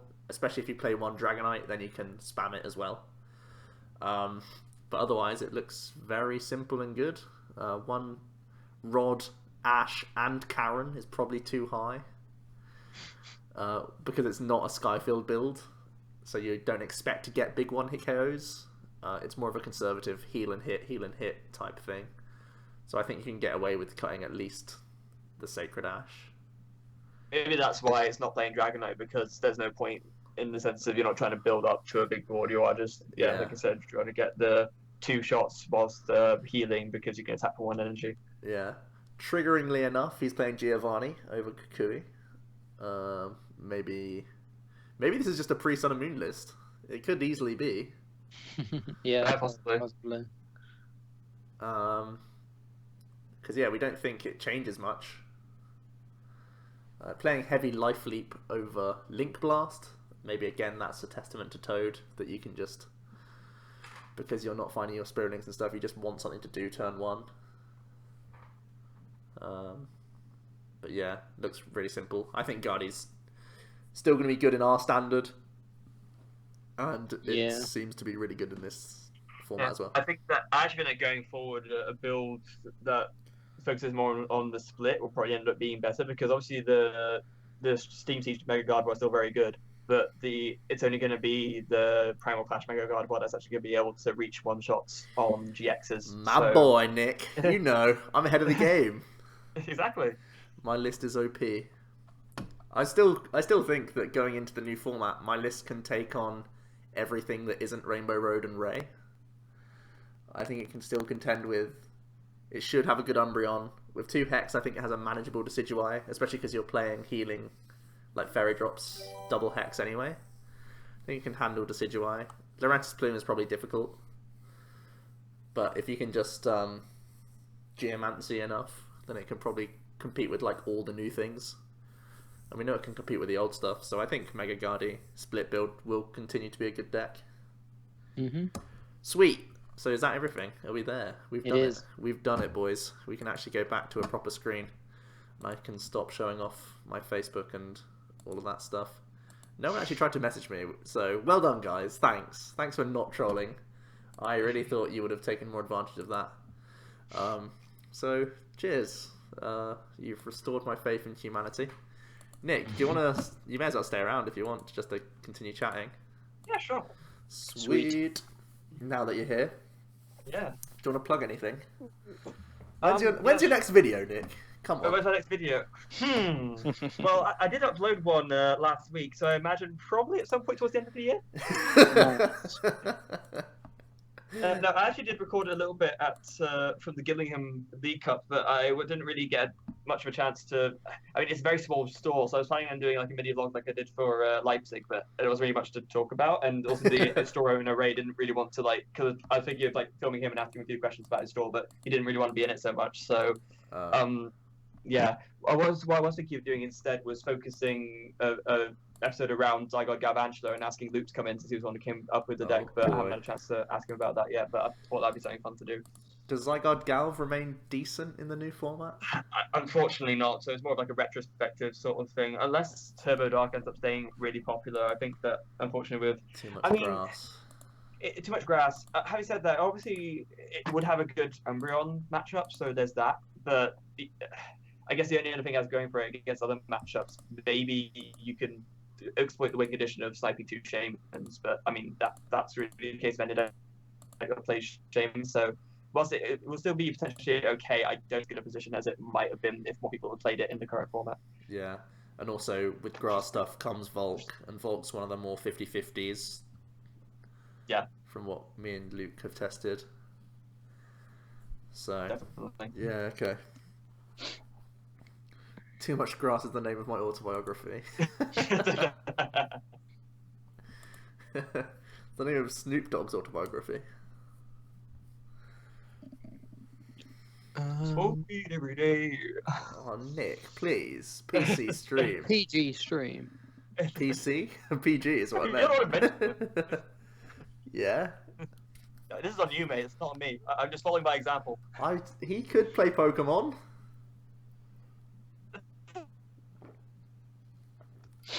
Don't have to directly say it, Nick. It's subtle beast. Meme in the whispers. What like you just saying don't keep your phone unlocked? Yeah, exactly. Apparently we've got a whisper. And it's a meme. Do you think that Greninja is going to die? No. That's a question from the chat. I don't think Greninja will die. I don't think... I don't think he's going to die. I think it gets worse. I think, yeah. Depending on how... We know that this game is cyclical, right? That something rises, the counter pops up, then, you know, it goes on to the next, So, there'll be times when there's too much grass.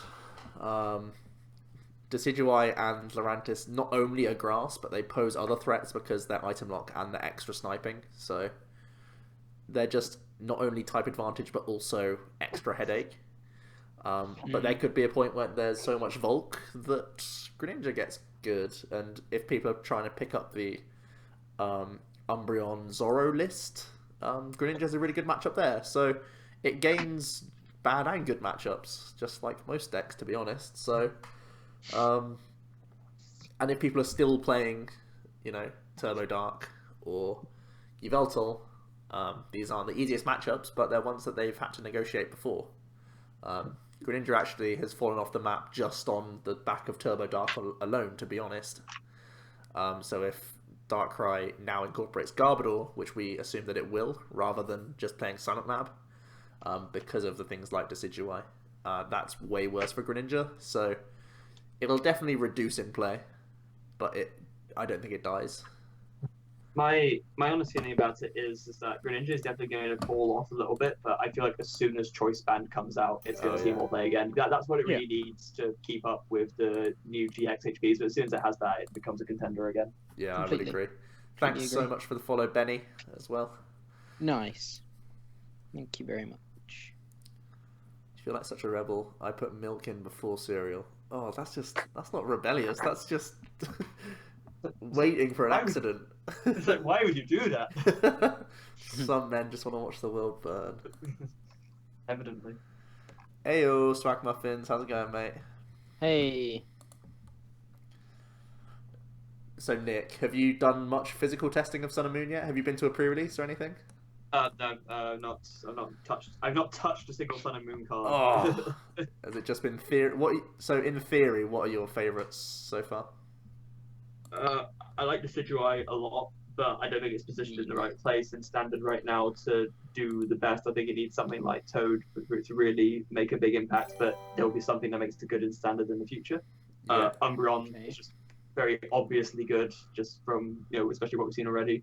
And I'm actually quite keen on Persimmon, especially from seeing what you played with it, and with the high counts of Mew especially. I think there's a lot to like about how straightforward that deck is and what it does, and anything that's so straightforward and consistent and can just output damage for not much effort is probably going to end up taking down a tournament at some point. So I think Persimmon has something to it as well. So those be my three. I agree. Nice one.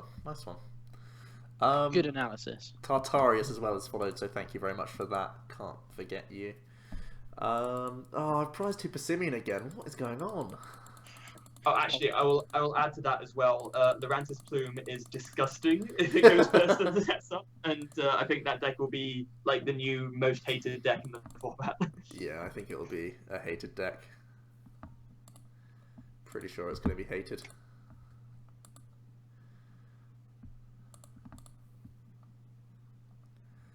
Did I see the Dugtrio meme? Yeah, I need to add it. I'll do it in a moment. Don't you worry. I've got it. I've got the meme. It's great, by the way. Yeah. Wob Lunala seemed good. Are you guys going to profile something similar? So the chat. When we get the new Lunala, then definitely. Yeah. But until then, it doesn't really work. Yeah. What are we finding better, Fighting Fury Belt or Bursting Balloon? Honestly, right now, I think Balloon is the one to go for.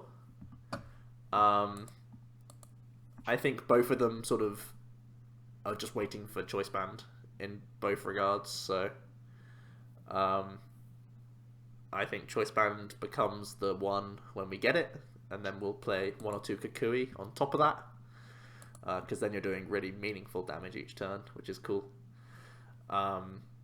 But until then, we're just sort of stuck with Balloons, which forces the opponent into awkward spots, forces them to Lysandra around your one dude with the DCE on a lot of the time.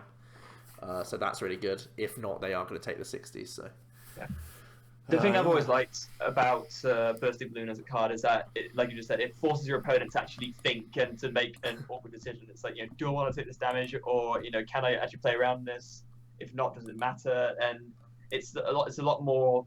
It's a card that encourages a lot more of that sort of thing rather than Fighting Fury Belt, where it's just, oh, can I do more damage to knock out this thing? Oh, is this thing going to KO me where it couldn't before? Mm-hmm. Yeah. Let me just check that, Jack, by the way. Cheers. What's the best way to go? Dashboard. Is there anything, Nick, that you're looking at from Sun and Moon that you think is not super competitive, but something that's really fun that you want to try? I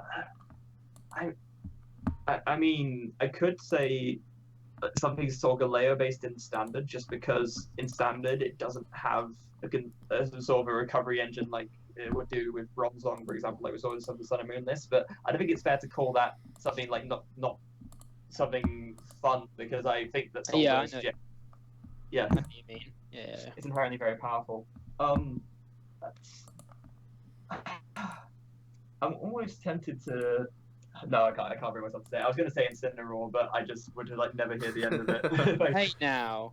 Yeah, Incineroar's bad. It doesn't have Oricorio yet. Someone said that playing Lurantis Plume against Aquabox, Aquabox actually won 3-0 thanks to just playing Glaceon. Yeah, our Lurantis Plume has changed as well. We almost like, when we get it all on PTCGO, I think we're going to update all of them. Maybe not officially for the channel, but we'll do like a stream where we just say, here's what's changing, here's what's different from our early testing, because at the end of the day, it was all early preemptive testing. We came up with these lists like a month ago, and our opinions have all changed on those things now. So we've changed a lot of the lists over the past few weeks. So. Specifically for Lurantis Plume, it plays at least one Trevi-X now to not just lose to a Glaceon. And Trevi-X is good in its own right because you can stall, and stall plus Vileplume is really grim. So I've heard that's pretty good. Jack, I have a better answer for your question. Go for it. I forgot what it was. Brilliant. No, Vikavolt. Okay, yeah. Gross. No, as soon as we get a grass charger bug, it becomes insane, because forest, and being able to attach 2 energy from the deck per turn just seems inherently very strong. But at the same time, they have to be 2 different colours of energy, so you already have to have like an annoying energy count and everything else. Yeah, I guess, but I mean, that hasn't stopped. Like, having annoying mix of basic energy counts hasn't stopped decks from doing well before. That's so true. I'm not sure if I'd entirely buy that as a counter argument. Fair. But right now, it definitely no way, because obviously rare candy as well. Just probably a bit too much awkwardness. But as soon as we get a grass charger bug, I think Vikavolt is very legit. Last week on PTCG... Oh, sorry. I just need to clear my name. Last week on PTCG Radio, Ross said I liked Incineroar. Well, I'm saying right now that I don't. Take it from me. He likes Incineroar. He loves Incineroar. I think even he is starting to agree that it's not going to be great, but he's trying really hard to sell it. I think Ross might have been projecting a little bit when he said Joe liked Incineroar. Joe, his Consigliere. I love it how he makes me sound like I'm his sidekick or something on the podcast. It's great. Like I do his bidding. We all know where the real balance of power lies in this relationship. Anyway. What Sun and Moon card or deck do you think is overrated? Oof. Nice question from Epa. So it's got to be rated. Golduck? I think that's trash. I think it's like actually hot garbage. Whilst Luke isn't here. To defend it. I think it's the ultimate deck for a newer player to pick up because it teaches you a lot about the game and you don't need Shaman, and it has a draw engine, it has cool abilities and fun things to do. It can take wins, but I don't think it'll win enough games to be a good deck. Fair.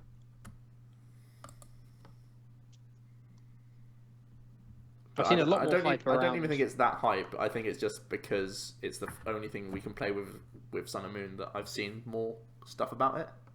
I don't know what else is really hyped. I think Solgaleo with Lunala is probably overhyped. I think I even overhyped it in my own head. Because that thing is clunk. And I've not seen a good list of it yet. Both from I'm not sure if it's considered hype or not, but Serena? Yeah. Like that card, it's maybe not the deck seen hype, but the card has seen hype. A lot of hype. That's the thing for me. A lot of people say like, "Oh, this ability's crazy," but then when it comes to a list, I haven't seen one that astounds me. No. I think Yellow Swallow was one of the closest ones to one that I like. It was just really heavy draw engine, just really super heavy, and then just played like 8 energy and just tried to attack, which is like, I guess, but I don't know. Probably not that strong. Right. Lorandi asks, would you play Rotom decks on Passimian or Gyarados to re-roll your prizes? Definitely not Passimian, because you can still take prizes. Maybe Gyarados, but I'd still probably say no. I think Rotom Dex is a really bad card. Dombro's leaving early. Thank you for joining us, Dombro. And I'm just going to say Dex, just because I don't want to butcher your name. I have seen the Whisper. We're just working out what's going on at the moment, mate. Yeah, sorry, I've been focusing on the game and the questions. But yeah, we're working it out, and if we can't work it out this week, then you will receive your shout out next week. We've whiffed DCE, which is a problem. We have a chance to find a puzzle or a Skyfield to draw cards. Oh, we found a puzzle. Woo! We did it. We did it. We did it. Yeah.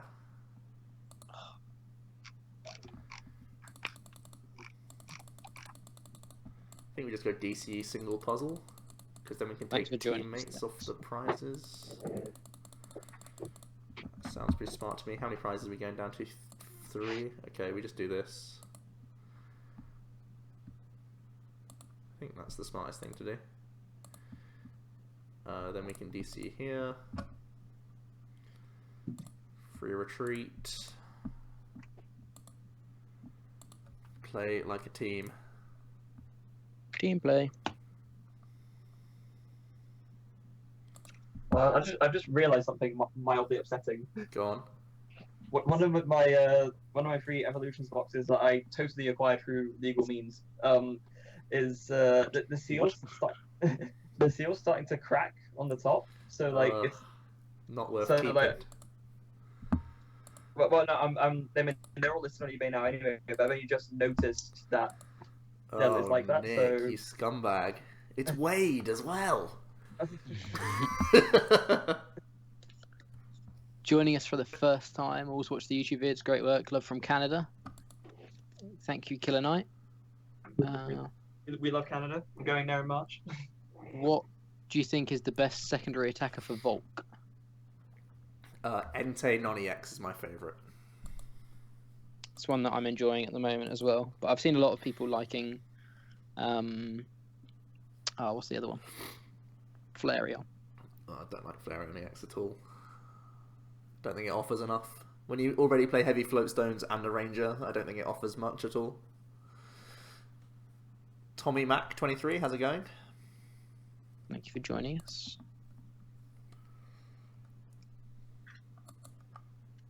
Tartarius, we have been mentioning Umbreon GX, but just for the benefit of you and anyone else who hasn't been in the stream, as we said, when we were talking about it, I think we're all pretty big fans of it. Super good card. Really good card. Not much else to say. It looks like from Japan, the more popular build has been the aggressive build with other evolutions and possibly Zoroark. Trying to do type coveragey things rather than a hammery, stally build. So that's interesting to note as well.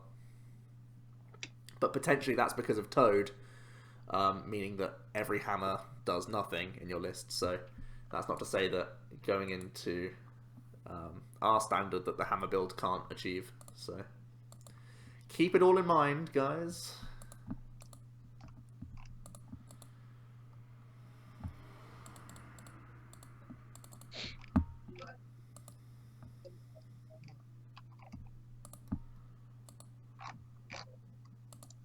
I'm just going to cash in my double puzzle now, because I wanna. I just want to get these 2 cards, I think. He's never going to allow Shaman to go on the bench unless he Sky returns, so I think we just take these 2 cards.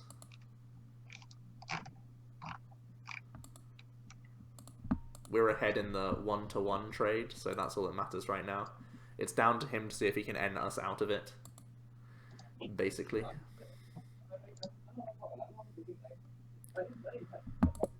So we'll take playable card under N. Why not Oranguru for teammates? Before teammates to get one more? Was that an option? If it was, then misplay. Yeah. I thought I had N teammates single puzzle. I thought that was my... Oh no, I teammates double puzzle. Yeah, misplay.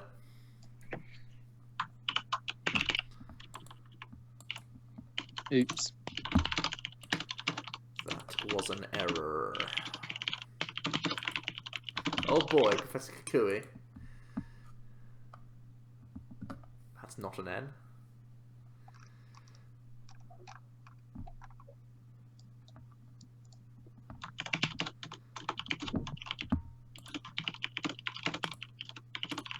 Frantic typing.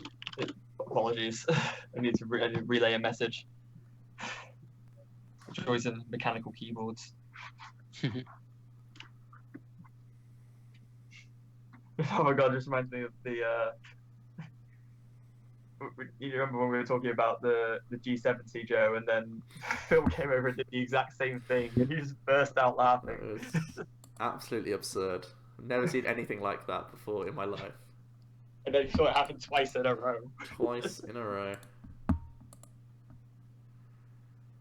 Oh, Revive gets around that, so he can't Sky Return. Oh, insane. I'm going to try and type more quietly.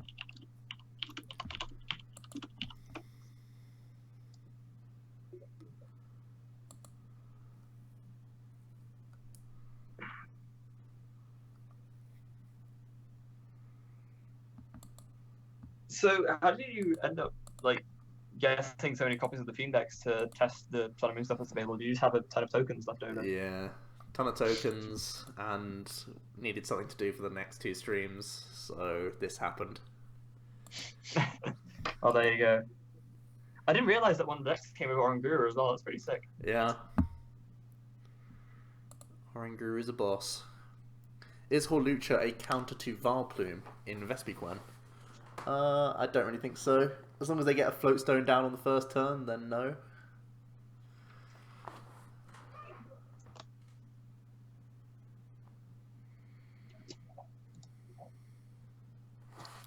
Ooh, they can't end me. GG.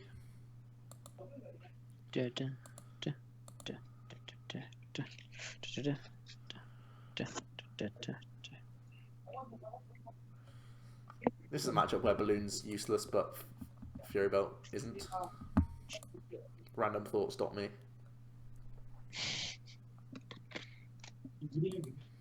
Oh boy, Ross has a new video up. Oh, go on. What's it about? It's about the non-GX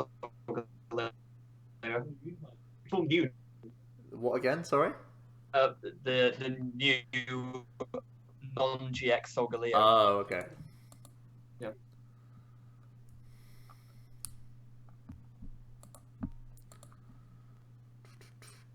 Yeah, the clickbait is that he's a powerful new non-GX Pokemon, and he's not a GX, but maybe he could be good. So, But maybe he could be good. Brilliant. yeah. If that's not convinced you, I don't know what will. No.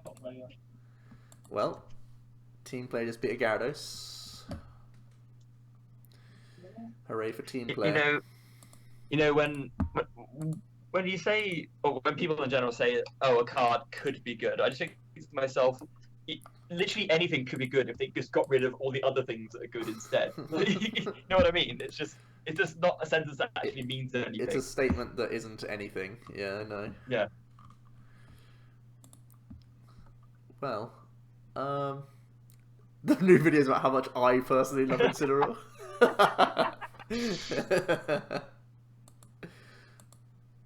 I'd give it 1.5 Wassies. How can you give half Wassies, you monster? You've got to double the scale and give it 3. I love that Ross says that he doesn't give half Wassies, but then in his videos he says, I'm giving this between 3 and 4 Wassies. Yes. Yeah. If I'm not mistaken. Yeah. And literally before that, his sentence is, I'm not an animal, I'd never give half Wassies. Does anyone want to challenge me? I do. Go on then, mate. Ooh. Bring it. Well, we're doing standard. Yes. Okay. Are we going to include Sun and Moon cards as well on that? Whichever ones you have available, sure. I don't have any of the Sun and Moon stuff, so preferably not. Okie dokie then. I'm just logging in. Yeah, no worries. I'm just making some changes. Very minor changes. You know, I'm not actually looking at the stream right now, so I'm not. Well, I'm glad. Yeah, I'm not cheating. Thanks. I appreciate that. I do. I really do. Okay, let's try this. Yeah. I had to pause it because when I had it playing, your audio kept cutting out, so I'm assuming it's something to do with the amount of bandwidth going on with my place. Yeah, so I'm probably sure that's what it is. just, yeah. What's my username on PTCGO? It's a Pokemon Trader with no spaces. Yep. I should do a battle with Ross on stream. I don't even know if Ross has a PTCGO account, to be honest. Yeah, he does. Oh, he does, He does. doesn't he? He has Dancing Away. Oh, Yeah. revealed. Go at him. Yeah. There he is, dancing away. PTCGO is one of the very few places online where I'm still a phase 22. So I record my old online names, but I can't change it. So Tommy Mac is asking, isn't Nest Ball better than Ultra Ball in this list, seeing as though they're all basics? Well, because this needs to be from hand to bench, and so does Shaman. Nest Ball goes directly from deck to bench, therefore you can't activate Shaman and Hooper's abilities. So you need to get them to hand first, so then you can play them from hand to bench. Also, Ultra Ball combos in lowering the hand size for Shaman to draw more cards, etc. So, What he said. Ultra Ball is still the higher count, but Nest Ball is fine as a backup. So yeah. Ah, he's here. The man himself. The man, the myth, the legend. those are all like very untrue adjectives about me. Bubble boy, maybe. Bubble boy. That's Dat what I've bubble. heard. Yeah.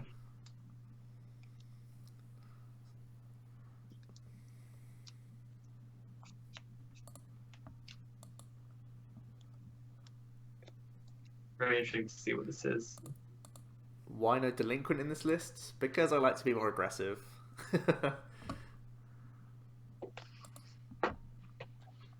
Okie dokie then.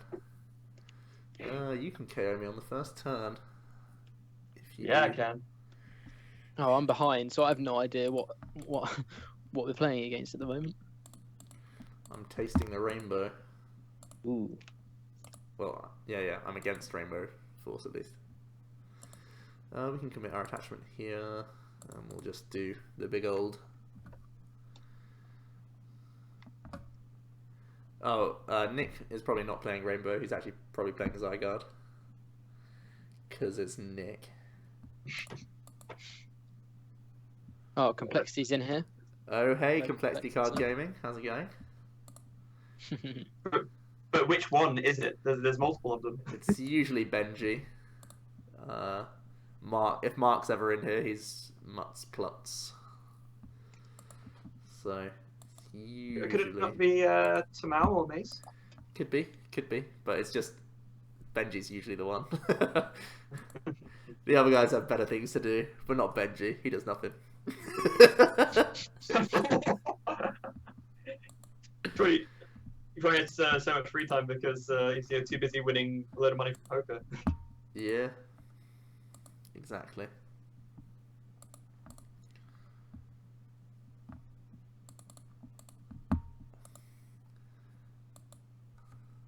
Is this Mark from Complexity Card Gaming Pokemon? Oh, I love his videos. They're great. His little series that he's doing is awesome.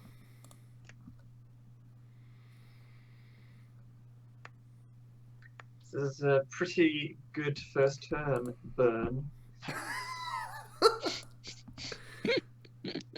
Thanks. I just realised that was a sentence that I said out loud. Well done. Thanks, Nick.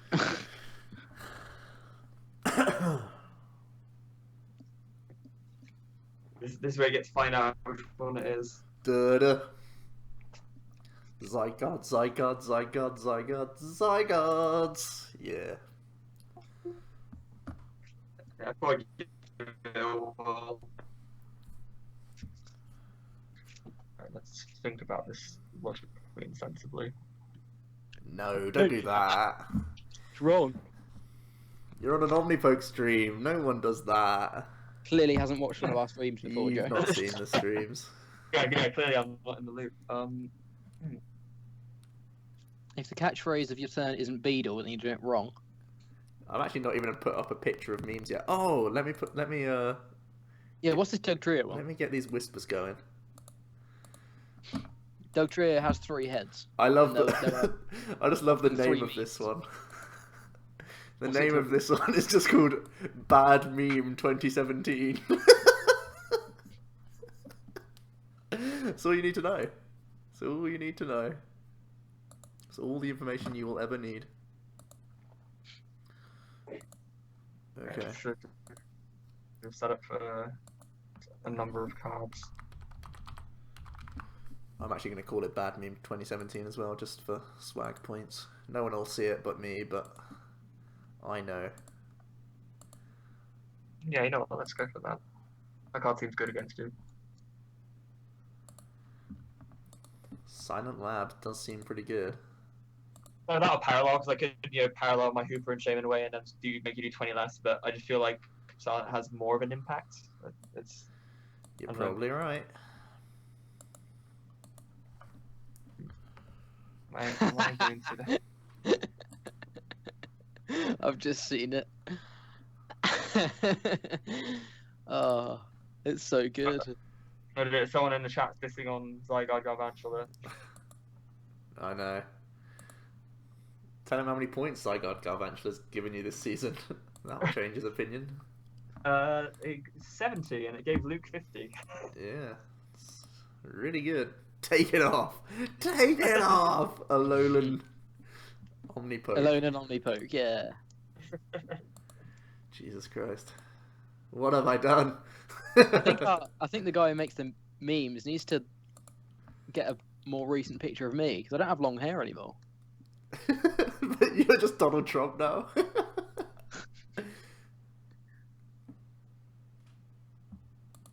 You can supply him with a more recent picture, can't you? It's probably one on Facebook, yeah. Okay, prizes against Mega Ray of Galvantula in 2 games at the League Cup. Seems plausible.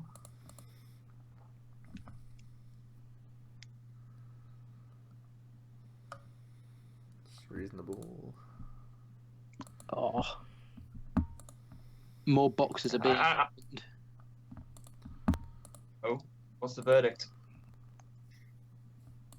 Oh wow, James has got full art Tauros, full art Lurantis, full art Lily, and a Decidueye in the first half, and a hyper rare Gumshoes in the first half of his box. Holy. That's mad. Oh, now I've got 5 Decidueye. What? Can't play 5. He likes using the one with long hair, Jack, because it gives him more options. Yeah, it's... Okay, fair enough. I didn't know whether it was just because you didn't have a more recent picture, but if... Don't stifle his creative juices. Then, no, don't want to. He's the artist here. He is. Look at that beard from Kirkham as well. I love the beard. The beard's amazing. The beard makes him look like George Michael.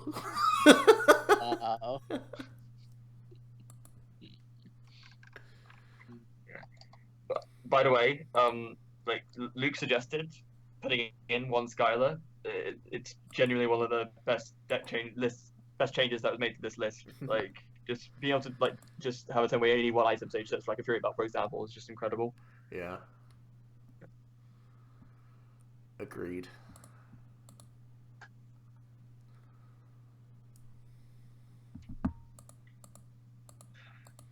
Come on then, Mr. Joe from OmniPoke, do your worst. I'm gonna try and do my worst.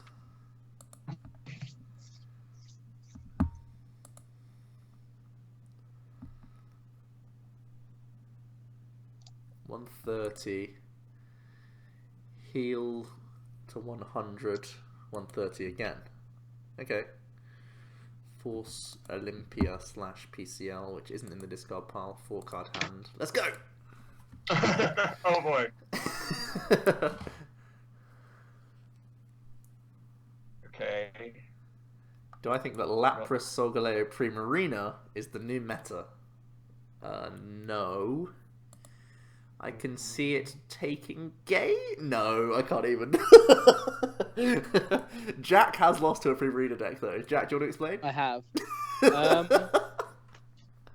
I don't have much to say. It just beat me. It was a lot better than I expected it to be. What was I playing? I was playing Turbo Dark, I think. Jack lost playing Turbo Dark. 250 HP is more than 180. Yeah, that's true. That's all I have to say. I'm bad. Yep. It's all dealing with your boys. As if he got it off the 4-card hand. There's 2 trainers mails. Exactly. Doesn't matter. 4 cards. Exactly my point. It's annoying.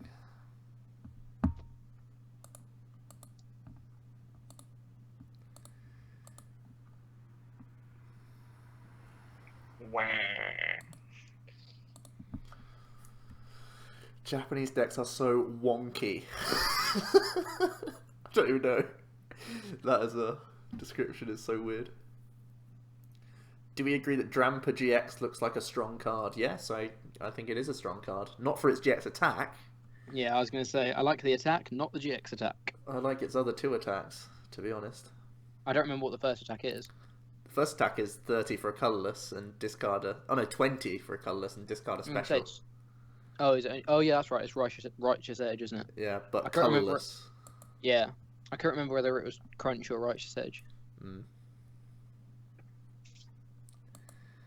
Yeah, I think we're happy to do this at this point. Holy.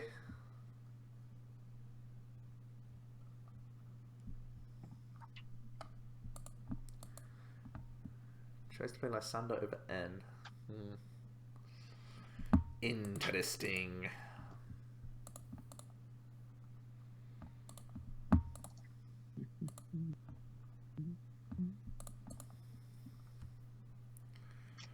Where are your rebel friends now, Joe?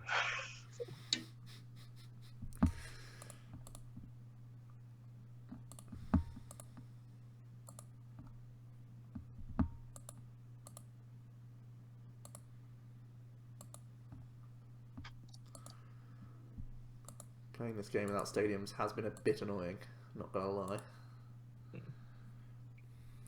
Silent Lab, but it didn't work.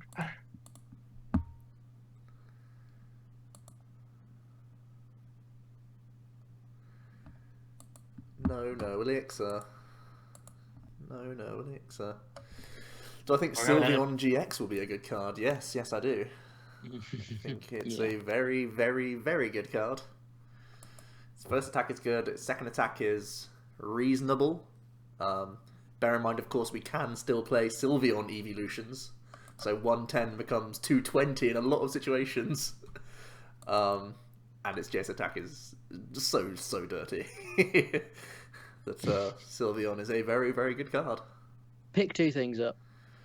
Pick them up.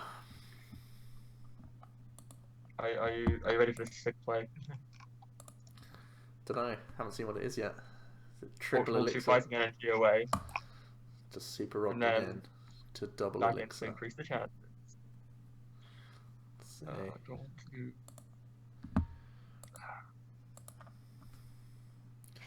Trying to decide which GX to invest in, and it looks like Lurantis and Decidueye are not cheap, but might be worth getting a playset of each. But both would lose badly to Volcanion, it seems. Yes, both do lose quite badly to Volcanion. That is true. So you have to weigh up if you think it's worth investing in those. Lurantis doesn't necessarily have to be a 4 of. If that changes your decision at all, I'm not sure. But yeah. I personally have invested in Decidueyes over Lurantises. And I If that personally am helps. getting both. Have boxes and we'll buy them both anyway. Oh, I'm so hyped for your boxes. Even though I'm not opening them. I'm just hyped for someone to open boxes. The set is finally here. Just in time, Nest Ball. Great card. Love that card.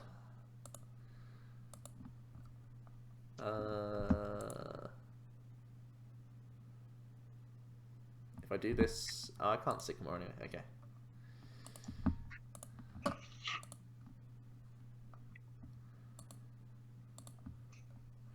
Let's see how Nick's one card has treated him. Probably Sycamore. It's almost probably definitely a Sycamore. But I need to decide something first. Which Sycamore to play? No, it's...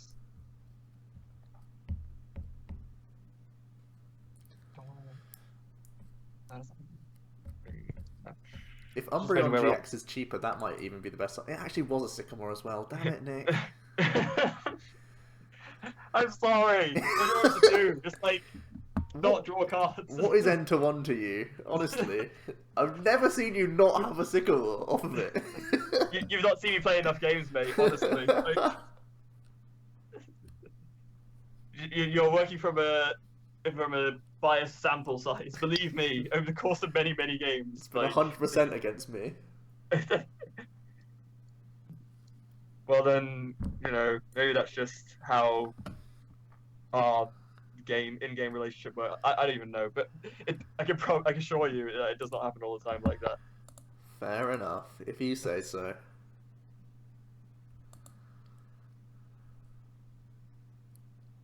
I'm gonna have to give up this side guard at this point. Never gonna give you up.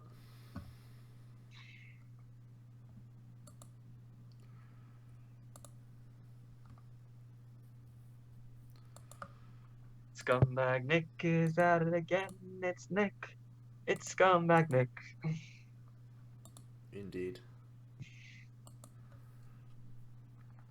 Umbreon is cheaper than Lurantis and Decidueye. Umbreon is $10, Lurantis is $13, Decidueye is $17. I think Umbreon's probably the one to get out of those three. Plus, you don't need a playset of Umbreon. You need 3 at an absolute maximum, I would say. Sometimes you can even get away with 2, in my opinion. Sometimes. If you play a thick enough Zoro. If you play like 3-3 Zoro, you maybe can get away with 2 Umbreon GX. Possibly. I just realised I can't really... No. I can't actually win this turn. Oh, because I've... Because that Sycamore... I've discarded all my max elixirs at this point, basically, so the maximum that I can do is 90, which is mildly upsetting. Oh, so what's the best move? Show your Volcanion list, no problem. Thought you were going to leave it there. No. Show your Volcanion list? No! Not today. You make your own. Let's go for that. That's not us, guys. Oh, that's not an end, Nick. No, it's not an N. Well played.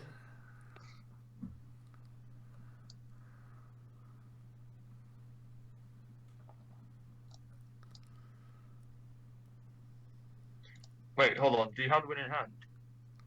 If you can't kill me this turn. Oh. Crap. Well, the thing is, I need to like dig for energy, and like I can't end myself to 1 because that's just gonna. Nick, you know how you draw. I'm telling you, I don't trust myself. Is Lysander not your win condition there anyway? Possibly. Not sure. No, it probably isn't. I've only played one Switch. No, that probably isn't your win condition. Yeah, no, I probably should have gone for the end though. In 50-50 hindsight. I don't know. It just so happened that I had win in hand. Yeah. Well, I'll play as if you didn't, so obviously just do that. And do that. I mean, the other option I could have gone for is I could have paralleled away my Shaman, replaced the Silent Lab, but at that point you have access to Steam Up, so it's... Yeah, I'd have got you either way. Because here I can Lysander Shaman, but otherwise I could VS Seek Fisherman and Steam Up, so... Well played. Good game. Yeah, me and Luke have played this matchup, like, a lot. And it always seems like Volk is only slightly favoured. Not that Zygarde can't win, but Zygarde needs to draw correctly like 3 turns in a row to keep up with Volk. Yeah, that makes sense. And that was after Silent Lab the whole game as well. That's crazy. Yeah, exactly. Okay, so I've just found out what was in the rest of the box. He got more ultra rares than he did hollows. New relevance. That's cray. 1 hyper rare, 3 full arts, 2 normals, and a gold energy. Disgusting. Now I want a box. This is a brilliant one. Oh, I think this is my favourite one. Wait, what? This is a new meme. Oh my god, this one's great. This is hilarious. This is so well done as well. I'm opening it now.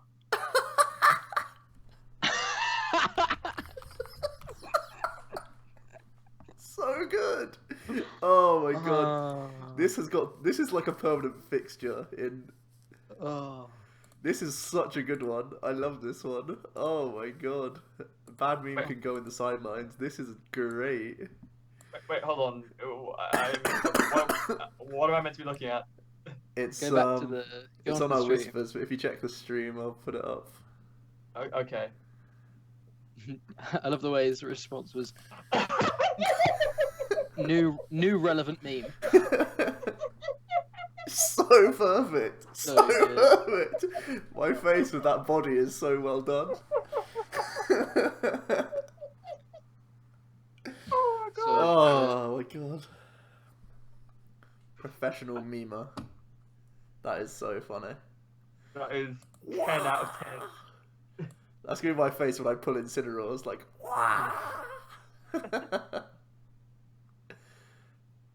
I don't even know what that photo's from. Is that me with Pikachu? I think that's the face I made when I was with Pikachu.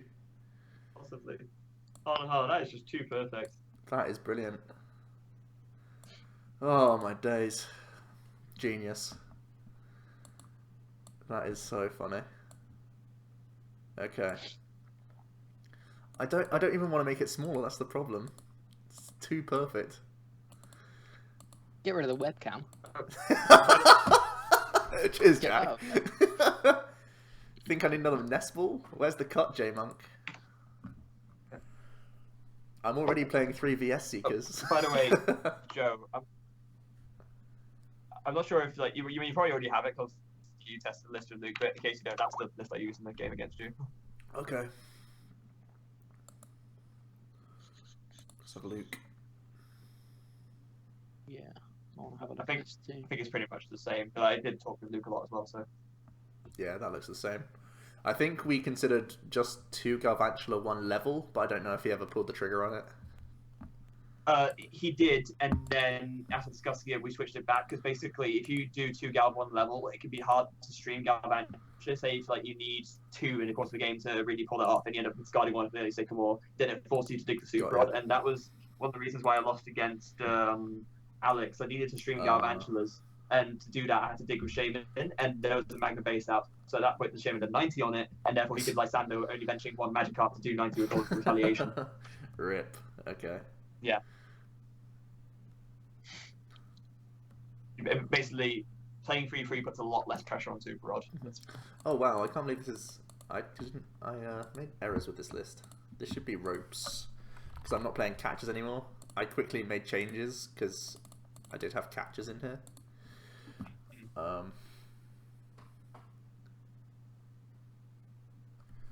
You think Kukui needs to be in the list as well? Why could no one like write or pronounce Kukui properly? Like, I'm sorry. Kiko. Kiko Coco. Like, what else have we heard? Like, I don't really see a there must be like maybe a retrieval goes down for a Kukui. I can potentially see that. Yeah, I can see that. I think for retrieval and fisherman, you can probably drop a retrieval. But I do play Scorched Earth at the same time, though. Oh, and you're only playing 3 VS as well. Yeah. Whoa! I just noticed 4 Floatstone, no Fury built. Yeah, I like movement. Makes sense. Makes sense. Kukui is important. Yeah, I can see it being important. At the same time, though, so against Guardy, yes, it is important. Against Mewtwo, it's probably not important because they're playing Garb. Well, you deal with Garb and then try and do it, I guess. But at the same time, they probably KO'd 2 Volcanion at that point. So you can steam up to 192. Yeah, I guess it is important. Cut the Ranger? No. I do play 4 Float. Actually, 4 float, yeah. Drop Mail? I really love Mail. The thing is about Ranger as well is that although obviously the main purpose of it is that it does let you attack with Volcanic Heat again, it offers you protection against certain annoying things that you otherwise just don't have. So if you get Shadow Stick Change, for example, which is a very easy countermeasure against that. So I think that alone makes it worth the spot, especially because it has such an integral purpose anyway. Although before Float, yeah, I don't know. I don't mind dropping to 3 Mail just for Kukui. That seems fine enough. I do love heavy Mail though. Like, I was opting to play 4 Mail over 4 VS Seeker just because I loved cycling with Mail. Mail's just consistency as well. I guess if we're cutting a consistency card for a Kukui, we can argue that it's a consistency card, but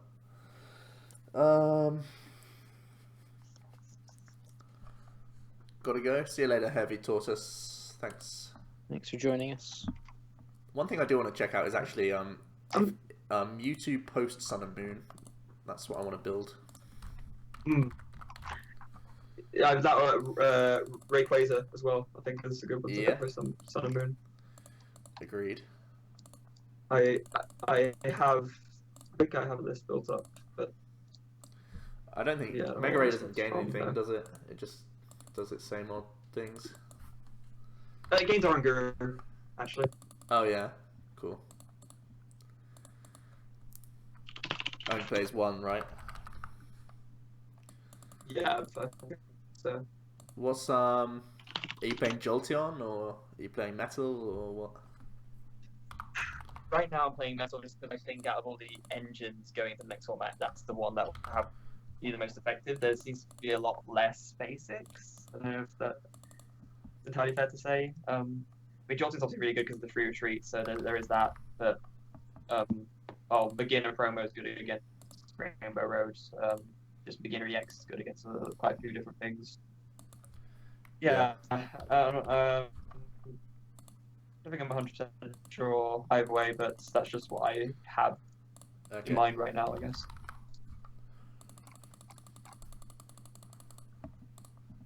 Fair enough. 4-4 is really heavy. Maybe 4-3. I'm just randomly doing things right now and just seeing how it works out. I've not played Mewtwo since the ECC, so it's been a while. Hey, Joe, I know what I meant to ask you. Do you have any legacy decks? Nope. Rip. I think I built Flareon at one point, but that was about it. I think I had Mugen as well. Okay.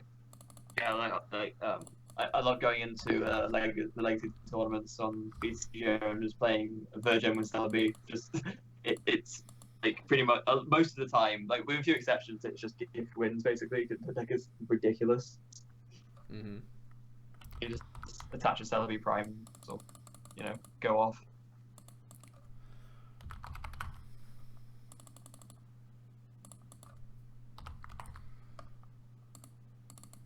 Whoa, with their update, they've put things in a different position. Stadiums go ahead of supporters now. Weird.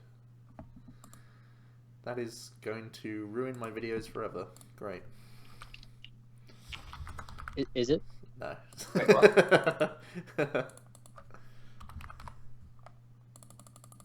Wait, Joe, what's going to ruin your videos forever? Say again, sorry? Or what's going to ruin your videos forever? No, it's just the ordering of cards is different. Stadiums used to be at the bottom. Now they're before supporters. Oh. Don't Well, that is know weird. why, but they've decided that that's something they've had to change.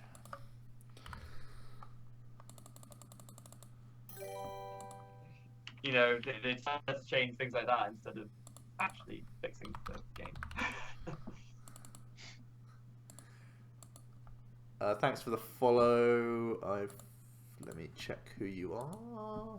J Burger, thanks so much. And also, it's that dog as well. I think I missed you. Thanks for the follows, both of you guys. Cheers. Nice. How good is Professor Kukui and Mewtwo? I think it's good enough to play. So we'll play one. Right, so far we're going for the 2-1. Oh, I need floatstones. Okay. Floatstone. And we're at 61 cards already. Love this. Always happen. And we're definitely missing cards already because I want to play Center Lady. Professor Coco. Okay. Right. 3 VS Seeker. OP. Just 3 stadiums maybe. Ugh, that makes me worried. Is Professor Coco good enough? 3, 6, 7. 7's the baseline with only a DC on. Got lots of Mega Turbos.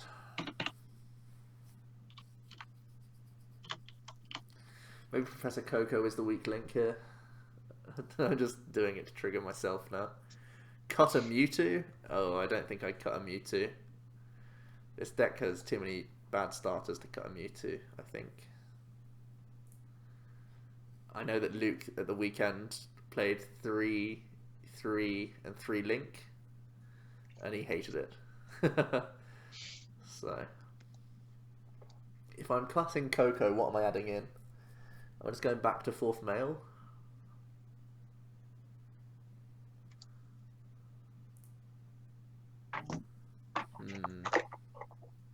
Maybe Mewtwo is a cut.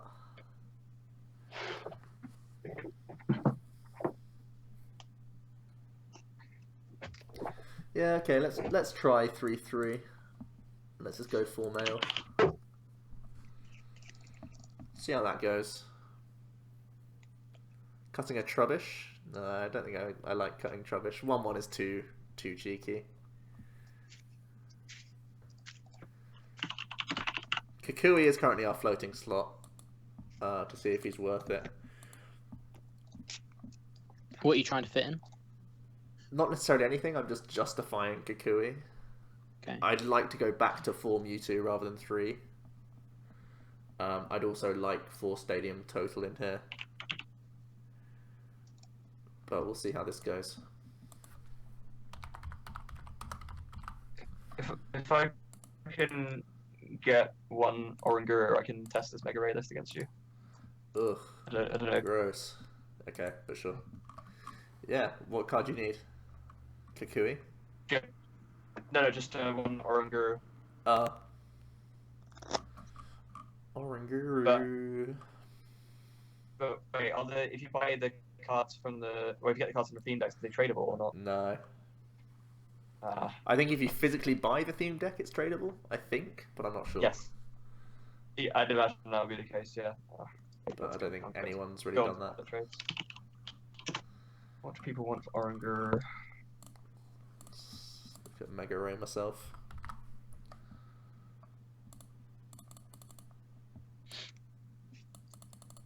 This time next week, guys, we'll have the full set. Why do I only have one Mega Ray? What? That can't be right. What? What has happened? Jack, have I let you borrow Rays? Not recently.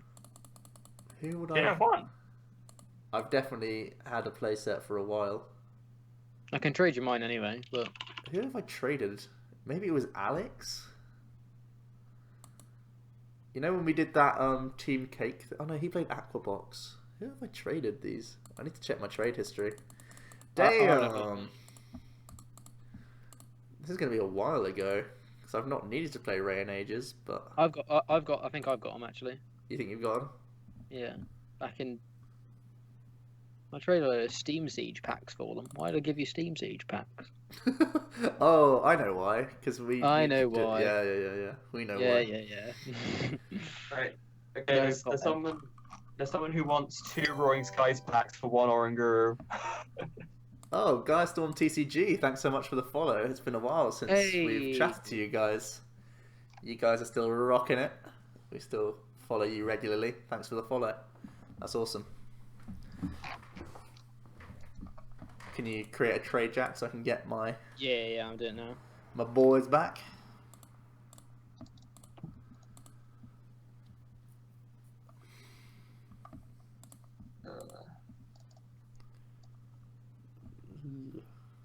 Okie dokie.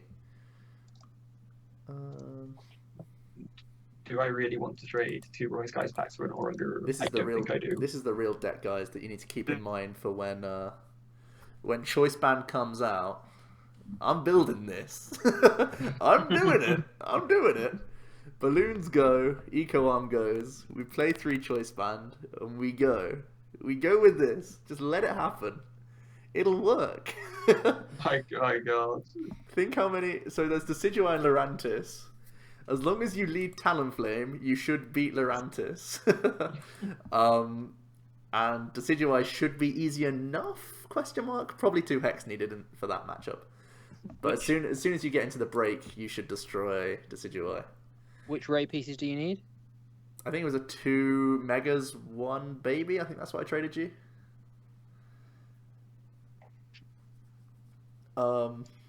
Dragon or normal? Colorless.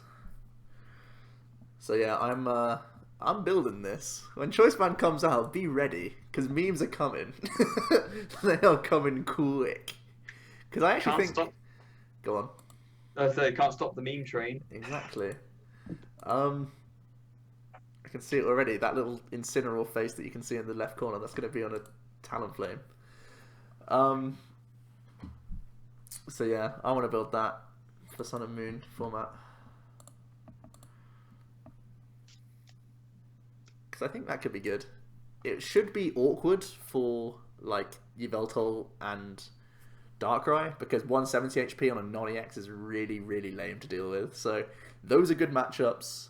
Decidueye, Lurantis, good matchups. Volcanion, bad matchup, but you can hit them back for 1 hit KOs, so potentially okay.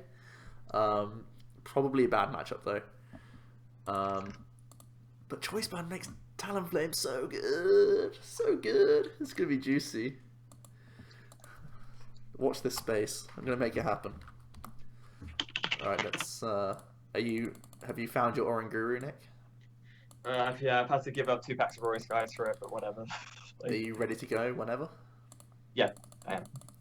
Okay, I'll just... there's no point in us building Ray if Nick's got it. So, we will... Are you able to challenge me? Yeah. Let's do it.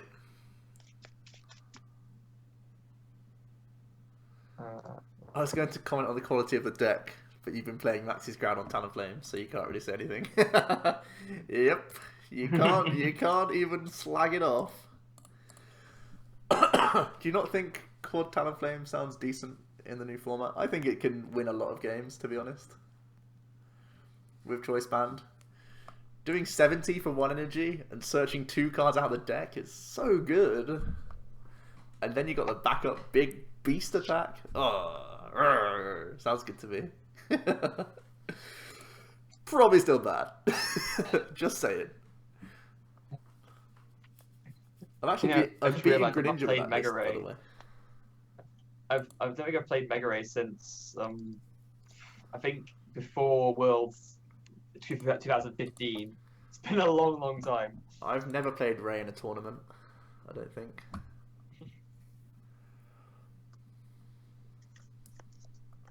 Oh boy, he's led with his baby. Yeah. New kid on the block. Right, how do I play this deck? I think I mentioned this one. Yep, that's a good one. I think I get 2 of these, and maybe I'll get one of those as well. Pokedex is happy for me to build Quad Talonflame. Well, I'm glad. It's been something that I've had as a funsy deck for a couple of months now. Haven't played it much at all, but okay, let's run down matchups. Decidueye, good. Yes. Lurantis, good. Solgaleo, good. Those are 3 good matchups. Yveltal Garb, good. I think. Darkrai Garb, harder? I think, because they can eventually get to that level of damage. Not so good. I think you're still decent. I think you're still favoured. We'll say that's favoured. Then we move into unfavoured. Volk, Greninja, Mega Ray, Rainbow Road. What else we got? Mega Gardy. There's a lot of things that can beat us, okay? Let's just throw that hand out the way. Okay, fine. Fine. I was getting too excited. But I'll play it at League Cup.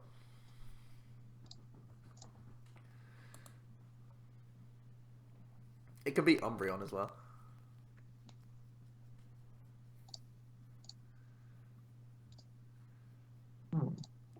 Joe needs to comb his hair like Trump, then he'll win worlds easy. What do you think? Guys? Life hacks revealed? Under this hat, it's been there the whole time. Joe is Trump. Go with no. How dare you, Nick? You're saying that I can't win worlds? No, I'm saying that I'm not a big fan of Trump. Tuck Rump. Yep. Is that what you're saying? How does it beat Umbreon? Well, you do more damage. It's a really awkward amount of HP for Umbreon to deal with.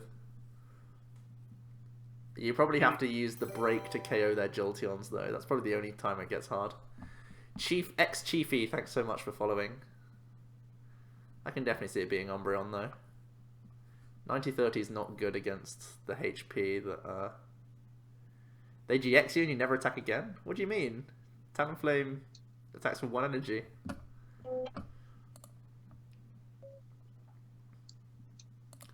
What was your supporter for the turn? Oh, you didn't use one? What? No. I megaed by my turn. Oh, okay.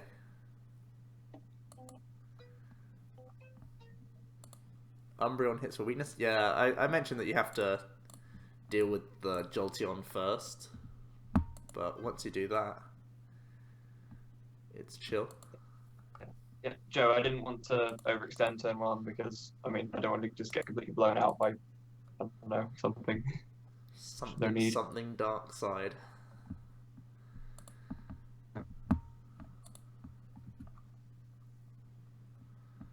Right, let's get 2 playable cards, plus.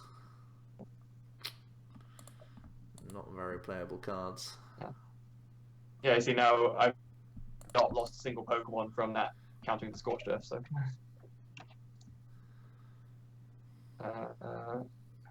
Do I want active? You can be active. Yeah, how much name in? Nah, mate. Nah, mate. I see how it is. Alright, then have my Mega Ray. What's up, Torrenton?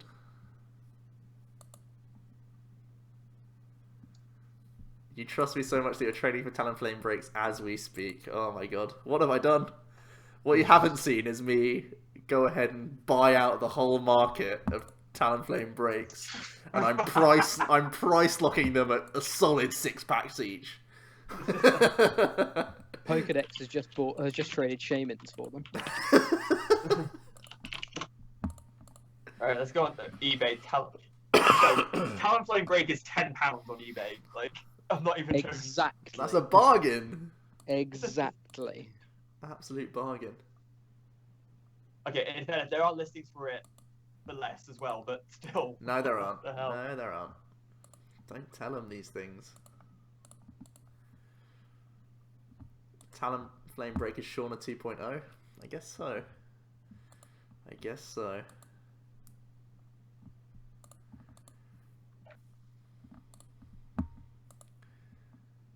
You don't need Shamans, didn't you look at Japan's meta? That's very true.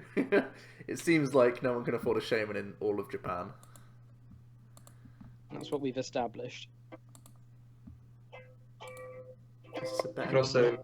80 is a good number. 80 to 130 is a good number. We've seen that twice, right? 3, 6, 7, 8, yeah. Power Hita. Pokedex has only just realised that Sun and Moon's base set is initialed S and M. That's very true. S and M1, I believe, Actually, is what we want to call it. that's why we call it Sumo. Yeah, Sumo. Sun and Moon on. Sumo! Mildly upsetting. Who the hell is playing the ukulele? Was someone? It was me. Nick? What are you doing with the ukulele? Why do you not have a ukulele? Just something to do. He has with Because I'm talentless, okay? Stop pointing it out.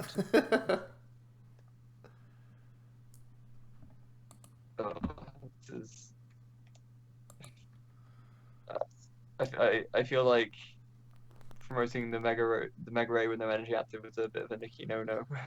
Nicky, no. Because I meant to like pay a double colorless to retreat, and that's awful. It's not great. You don't It's have really to. not. Don't have to do it. Do it in parts. No, I guess not. Is that a bait? Is that a bait though? You know my mind games, Nick.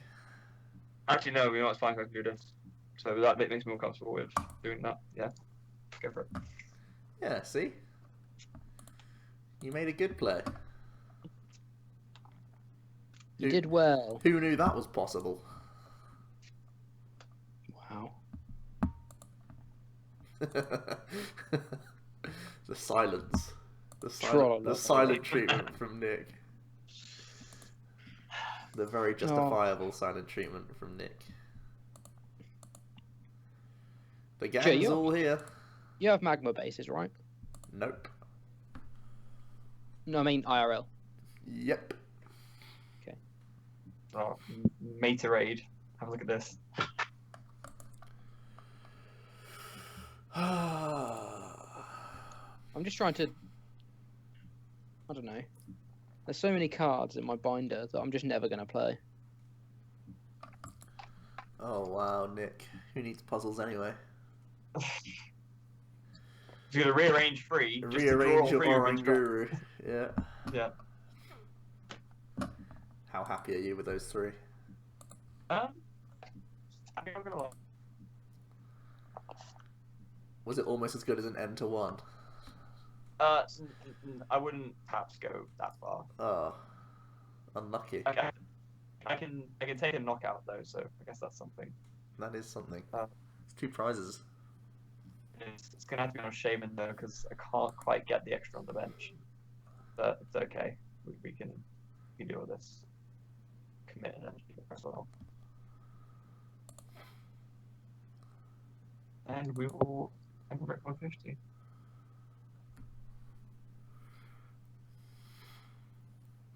Wow. Pokedex is just making S&M jokes now.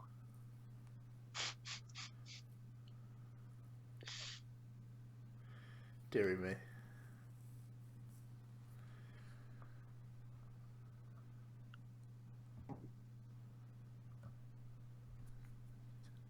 So we need 3 steam ups this turn. We have no final energy in our discard pile. But I could pay retreat on this guy. Go for a retrieval, and then we just need to draw 1. How are we thinking about that, guys? Nick, are you taking prizes? I am, but it's frozen on me. Oh, Nick. You win. My fault. Oh, come on, game. Hit this to me. Play the ukulele. Make it work. Oh, it's worked. Oh, yeah, okay. You did it!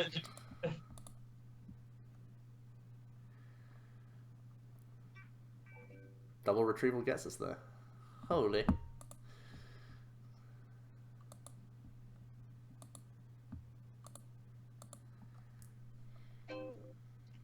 He's actually played it.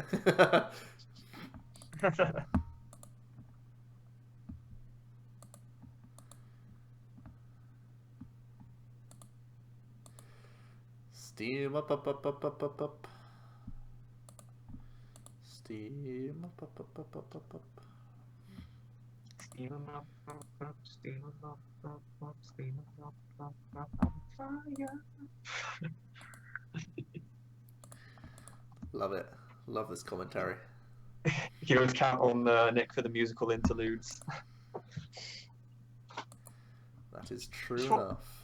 It's just what I do. I have a pun and a song for almost every single occasion. That's all you need. For better or for worse. Mainly for worse, I'd imagine. Right, okay, now, I'm not going to lie, those 2 prizes were pretty good, so I fancy my chances this turn. Does that really Did you hear help? this?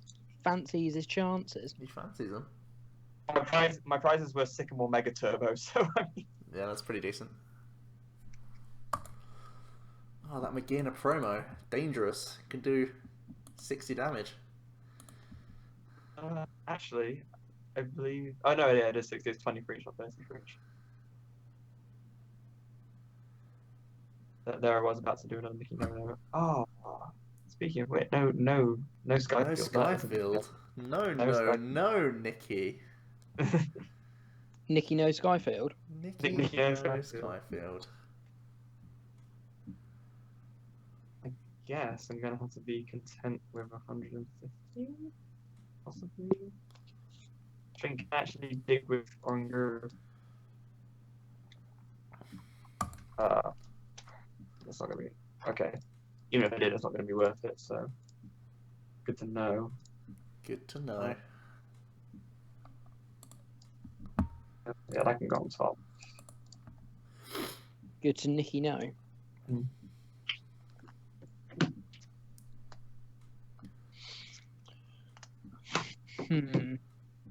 So Nick, do you play 1 Magina EX and 1 non-EX? Is that the split? That's correct. Yeah. That's correct. How many Mega Turbo? Is it 3? 2? Yeah, 3. 3, okay.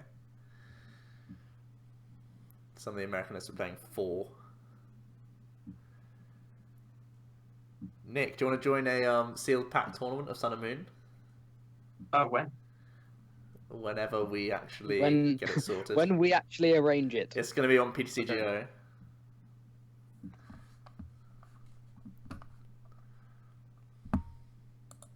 We'll take the silence as a yes. That's a definite yes. Yes. Yeah, definitely. Nice. It's 20 plus 20, isn't it? So 2, 4, 6, 8, 10, 12. We've got him. Got him! So we will commit more things to things. Like here. keep these because these will be useful later on. We'll just play this.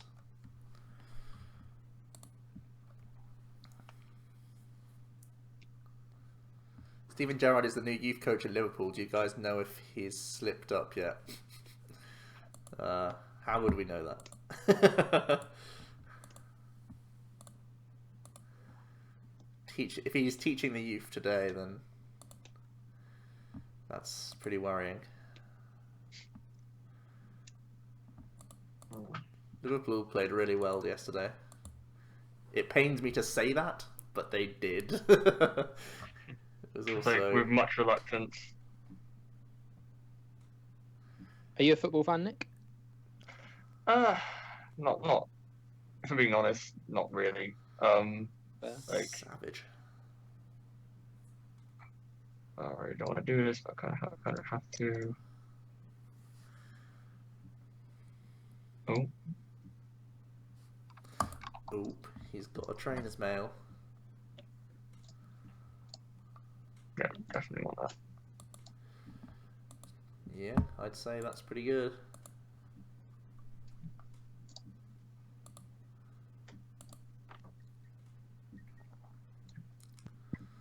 No, there's nothing. No, I'm saying it's bad for me as a Chelsea fan that Steven Gerrard is teaching the youth.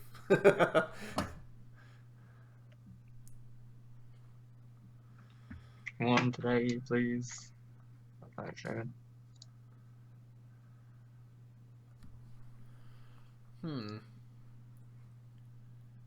Interesting. Oh, I just been disconnected. Ah. Damn. Yeah, I was going to go for Sky Return knockout. I know, but I was surprised you actually put the other Shaman down. If you've already secured the Skeleton knockout, you were giving me a 2-prize win condition by putting the other Shaman down. I've already given that with beginner, so it does. Yeah. Yeah. That's a weird one. Anyway, I got a dash now. So thanks for the games. No worries, Thanks for mate. having me on. No worries. No worries. Thanks for joining us, Nick. Pleasure. Speak to you all soon. Speak to you soon, bud. Nice everyone on the stream. Nice one. Yeah.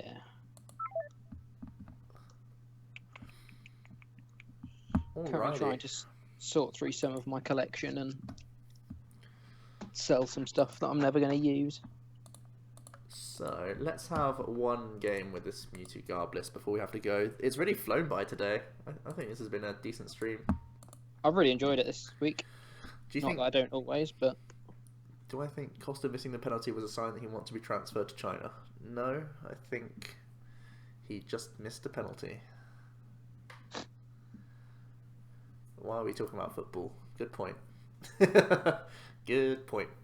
OmniFootball. Liverpool is not the Super Bowl. That's true. They are the Red Sox, though. So.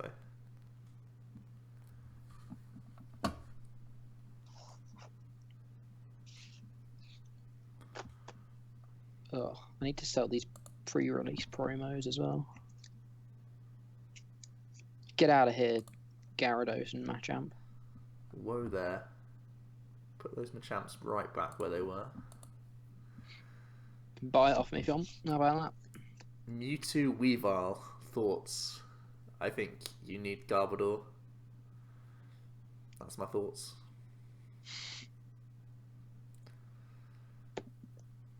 Decidueye, Volk, Ninja. I think they're all too much if you don't keep them in check. And this little trash bag does it pretty well.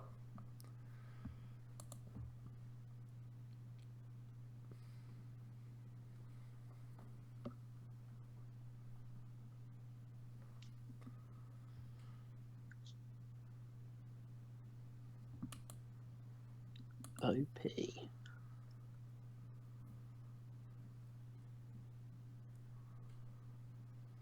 Could you get a game? It depends how quickly this game goes. Hopefully if this game goes quickly we can squeeze one more in which case yes. Otherwise I do kind of have to shoot off. You know, Jack, I started my Open Uni course this week. And I have to get up an hour earlier every day and I hate it. I hate it. Ugh, it eats away at my soul. I wake up and it's still dark. Just not What right. time do you wake up? What time do you wake up? Nah, it's only 7. Oh wow. I wake up at 4:45 each morning, and no. No, 7 is. 7 is early enough for you. Wheezing Mill thoughts. Again, my thoughts are limited. Limited really to. I haven't seen Wheezing perform well ever. Ever. Just ever. So, I would be skeptical. Those are my thoughts. Skeptical is my initial thought.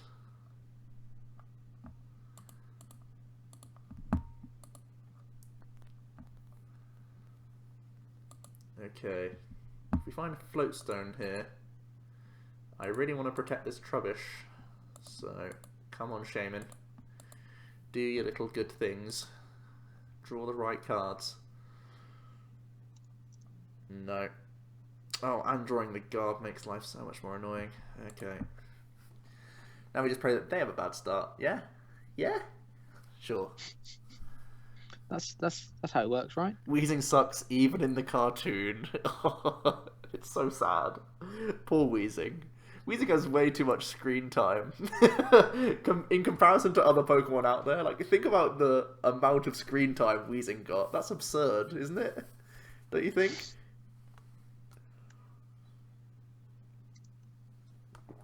The cancerous floating testicle Pokemon has seen way too much screen time.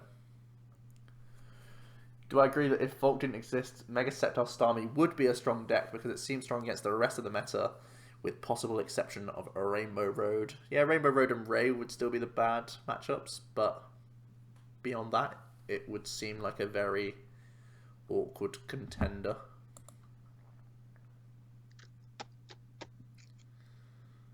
Sky Return this turn? Yeah, I think so. We'll just develop Garbo.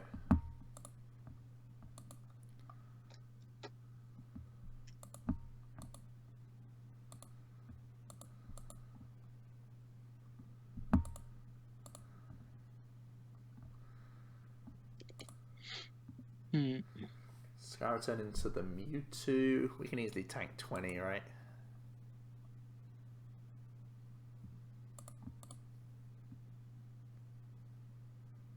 Pokemon with exaggerated screen time. Togepi, all Team Rocket Pokemon, and Psyduck.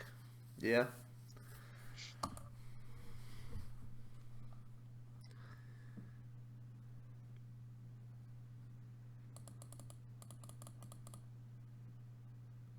Psyduck deserves every second of that screen time.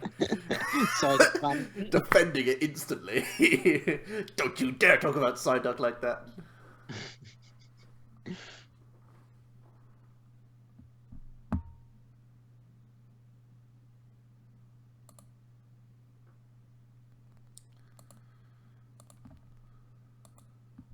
Looking for an underdog deck that you don't see often.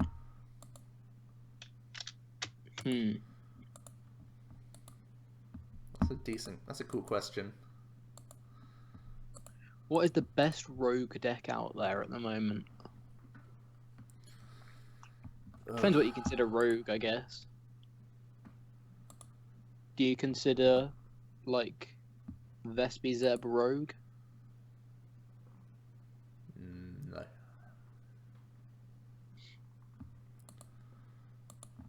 Best thing about Psyduck is evolving into an almighty Golduck, 120 for 1. You will be muted, Pokedex. You will be banned from the stream. Oh, I scooped. Sad times. Repeat it, I dare you. Gyarados, best rogue? Yeah, possibly best rogue. Yeah, it could be. Definitely.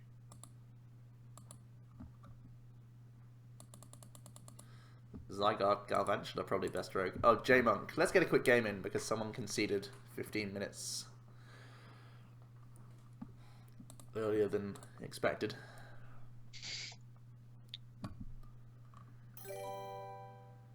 Archer in the Woods, thanks so much for following. Hey, thank you.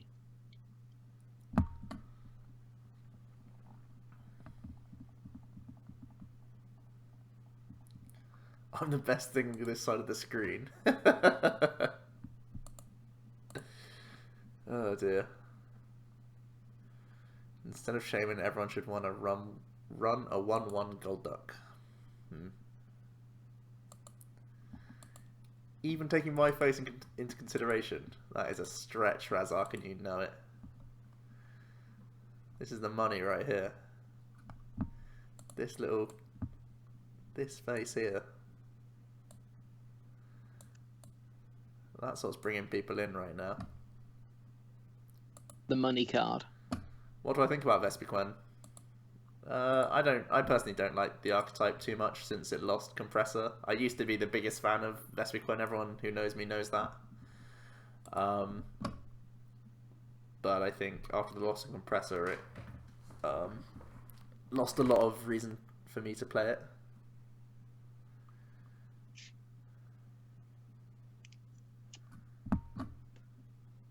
Right, we'll do it. Just for Razak, we'll do it, boys.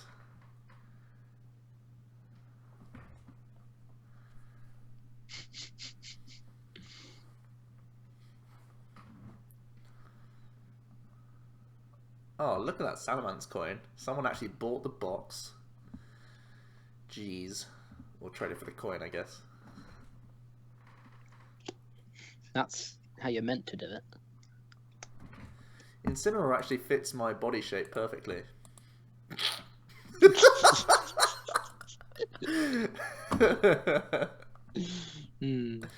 my colour scheme, at least.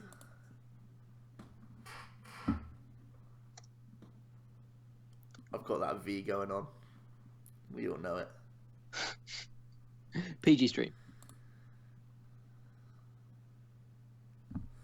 Oh dear, he's playing Volk. Well, just when you thought you wouldn't see a gold duck.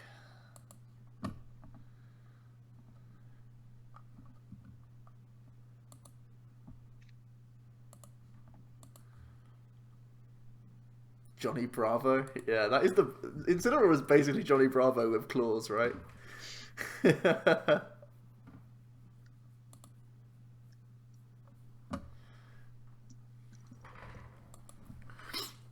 Whoa, he just max elixired to Hooper. Ninja Boy turn 1? And then bench 2 Volcanion. Hello? Am I being BM'd? Misclick? Probably misclick, right? Does he play E-Switch in his list, maybe? Or Flareon. Could play Flareon.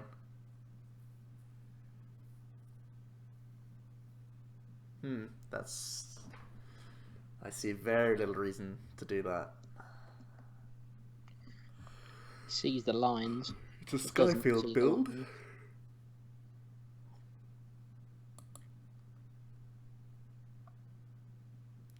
With Gumshoe's GX and then Araquanid, do you think Houndoom Mill could be good? So Araquanid is meant to mean that you beat Volk. And Gumshoe's GX being able to see the hand so that you can do things like Team Skullgrunt, I guess. Well, I think Araquanid changes an auto loss to a decent matchup. I think you already have a really bad Decidueye and a really bad Greninja. I think Lurantis would still be a hard matchup. I don't think it's going to be that good, no.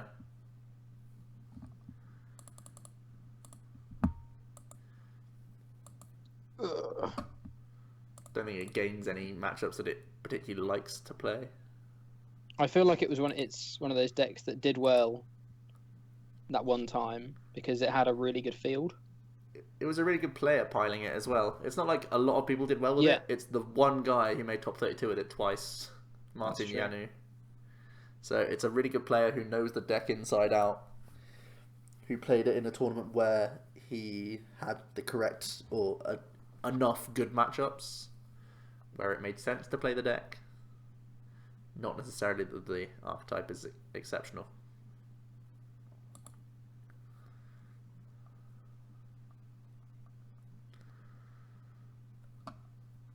Oh boy, comeback is on, boys. Let's go, Psyduck. Let's go, Psyduck. As if our final game of the evening was with Golduck. Oh, for goodness sake, Psyduck. Not like this. Come on, just get me a ball search card. Oh, I play so many! That's me Chinese burning myself for people who are unaware. Oh, goodness sake. We had the two... He would have no energy on the...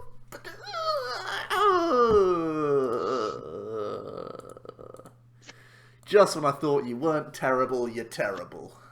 Well done, Psyduck. Well done. Christ almighty. You proved absolutely nothing at all. Bloody Nora. Fuming. I'm fuming.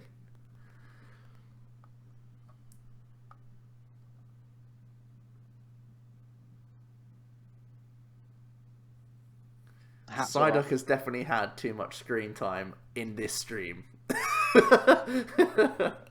Need to rebalance it and play some Wheezing Mill. That's what we have to do. Jesus Christ. Damn it, Psyduck. What a beetle.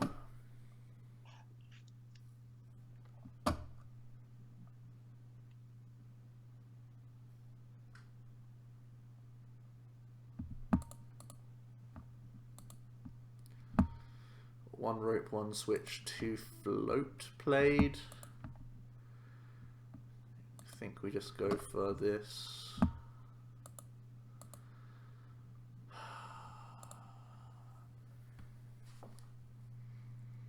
Mwah, mwah, mwah, mwah, mwah, mwah.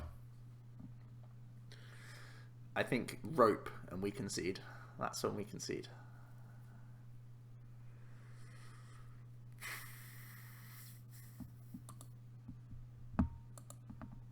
But one's already in the discard pile. We have hope.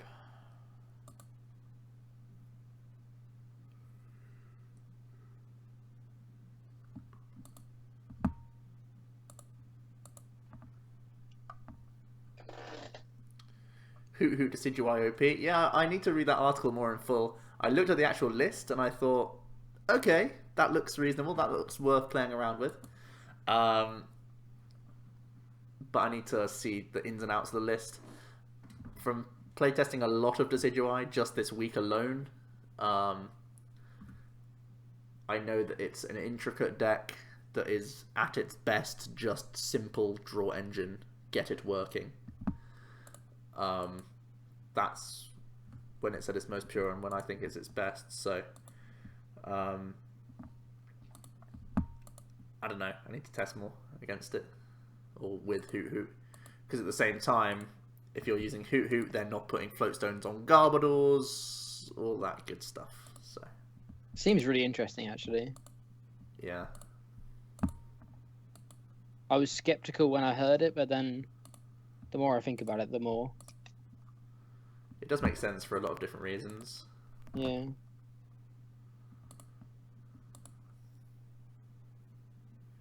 Wheezing Mill get me to Worlds.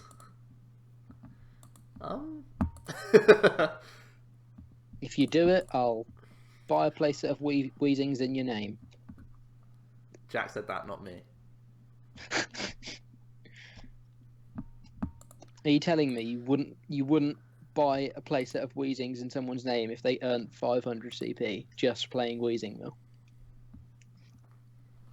Yeah. Wow. Stinge bag, Joe. You're a hard man to please. Not enough Twitch monies. You need top 22. Yeah. That's what you need. Then he'll consider. It's more the fact that I'd have to go through my collection looking for a playset of Wheezing. Like, oh, God. takes hours to look through my bulk. I really need to sell a load of bulk. I do too. I'm thinking about selling a load myself, just because funds. Scheiße. Oh, god damn it.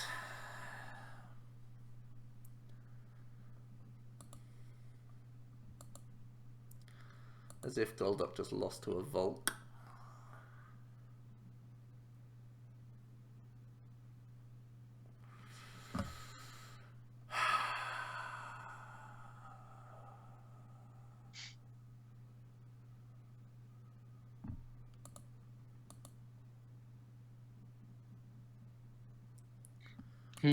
Might have to eBay a load of my old stuff as well. I need a hug.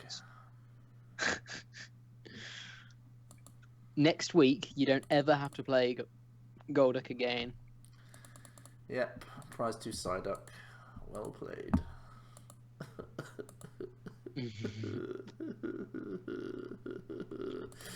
Golduck's in the bin! Yes! The stream can end. Well, no, we've got 4 minutes, but... yeah, thanks J-Monk for the games. Vengeance is mine. The deck needs Bridget? I don't think so. I think it's just the fact that we prized 2 Psyduck. I did play 7 ball cards. I've deleted the deck now, so I can't prove it to you, but that's fine. Don't listen to him, guys. He didn't play any. The annoying thing is I actually probably have to rebuild that, thinking about it now, because we still haven't done a video for the channel, so that's triggering in itself. But I'll do that in my own sweet time.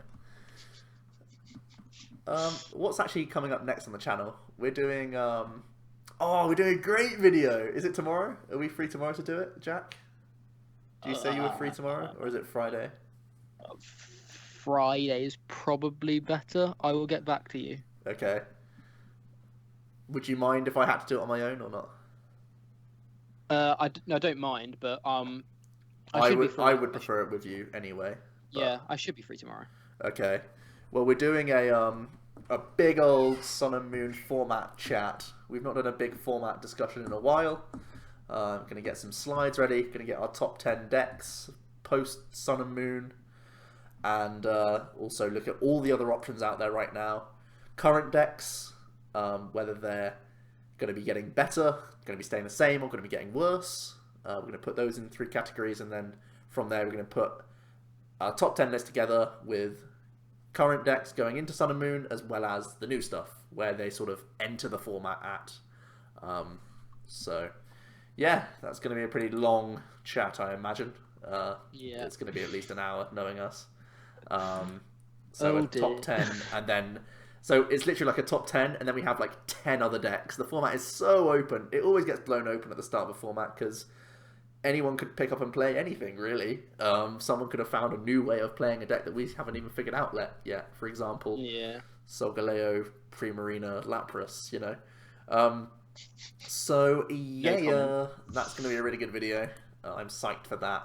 I'm still preparing it. I need to keep preparing it for tomorrow.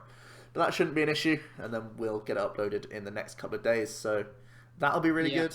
In terms of lists... I'm going to say now, well, as of Friday, we'll have PTCGO back, so we can start. Like, it's not going to be immediate. It's not going to be the second it comes out on Friday, but hopefully by next week we should start, or at least Joe for now, will start putting up PTCGO lists. I'm back home for a weekend in about 2 weeks' time, so I'm going to record 1 or 2 then as well, so I can update some of my decks. And it'll be a combination of current decks updated post Sun and Moon. For example, Volcanion now plays 1 Nest Ball, very exciting. But also it'll be revamping the Sun and Moon stuff. So even ones that you've seen IRL, will be rolling them out again, because in this month's time it's changed so much. Like, if you look at our Decidueye list back when we made it, it's so different now. It's like 15 cards different even. For the better. So, yeah. Wacky Whale or TCG, how's it going? You've come right at the end of the stream. So, I'm sorry, but don't worry, you can check this out on YouTube if you want to look back and see any of the shenanigans that's gone on. I feel like it's been a pretty good stream. I've really enjoyed the stream. I think format's going in a good direction. I think we had some fun games, Sun fun and chats with Moon. Nick. I can open Sun and Moon in 2 days' time. I'm so chuffed. I reckon you should save him and bring him to Luke's. Yeah, I should do, but it's so annoying to Is it gonna happen? bring stuff to Luke's and bring it back. Is It's so real annoying. question. Anyway. I'll just open it all and then just bring the good stuff to Luke's. Yeah. I can. Do what you want. I don't mind. Oh, I can't bother to open them all in front of you guys because you know how I am. I'd like to save my packs and stuff and leave them all up. Anyway. Pokedex, you can see the Japanese decks in Heifonte. It's a post there. I'll type your name in the on Facebook now when we end the stream. So yeah, don't worry. I'll post you to it in a moment. But yeah. That's it this week, guys. Thanks so much for stopping by to the weekly live stream. If it was your first time, do remember to follow. And same time next week, Wednesday, 8:15 to 12 p.m. GMT. Indeed. And next week, we have the full complement of Sun and Moon stuff. Jack's already got about 100 codes. I'm opening boxes, so I'll have a similar amount. We'll both be playing all sorts, and it's going to be wonderful and groovy. No tournaments really till March, so we have all of February to test, and we are gonna. So what this thing is all about. Thanks so much for stopping by this week, but I'm sure there'll be the same number of you, if not more, next week, because it all gets a lot more exciting from now on. So yeah, from me and Jack, thanks so much for watching. And, thank you very much. We'll see you next week. Good night.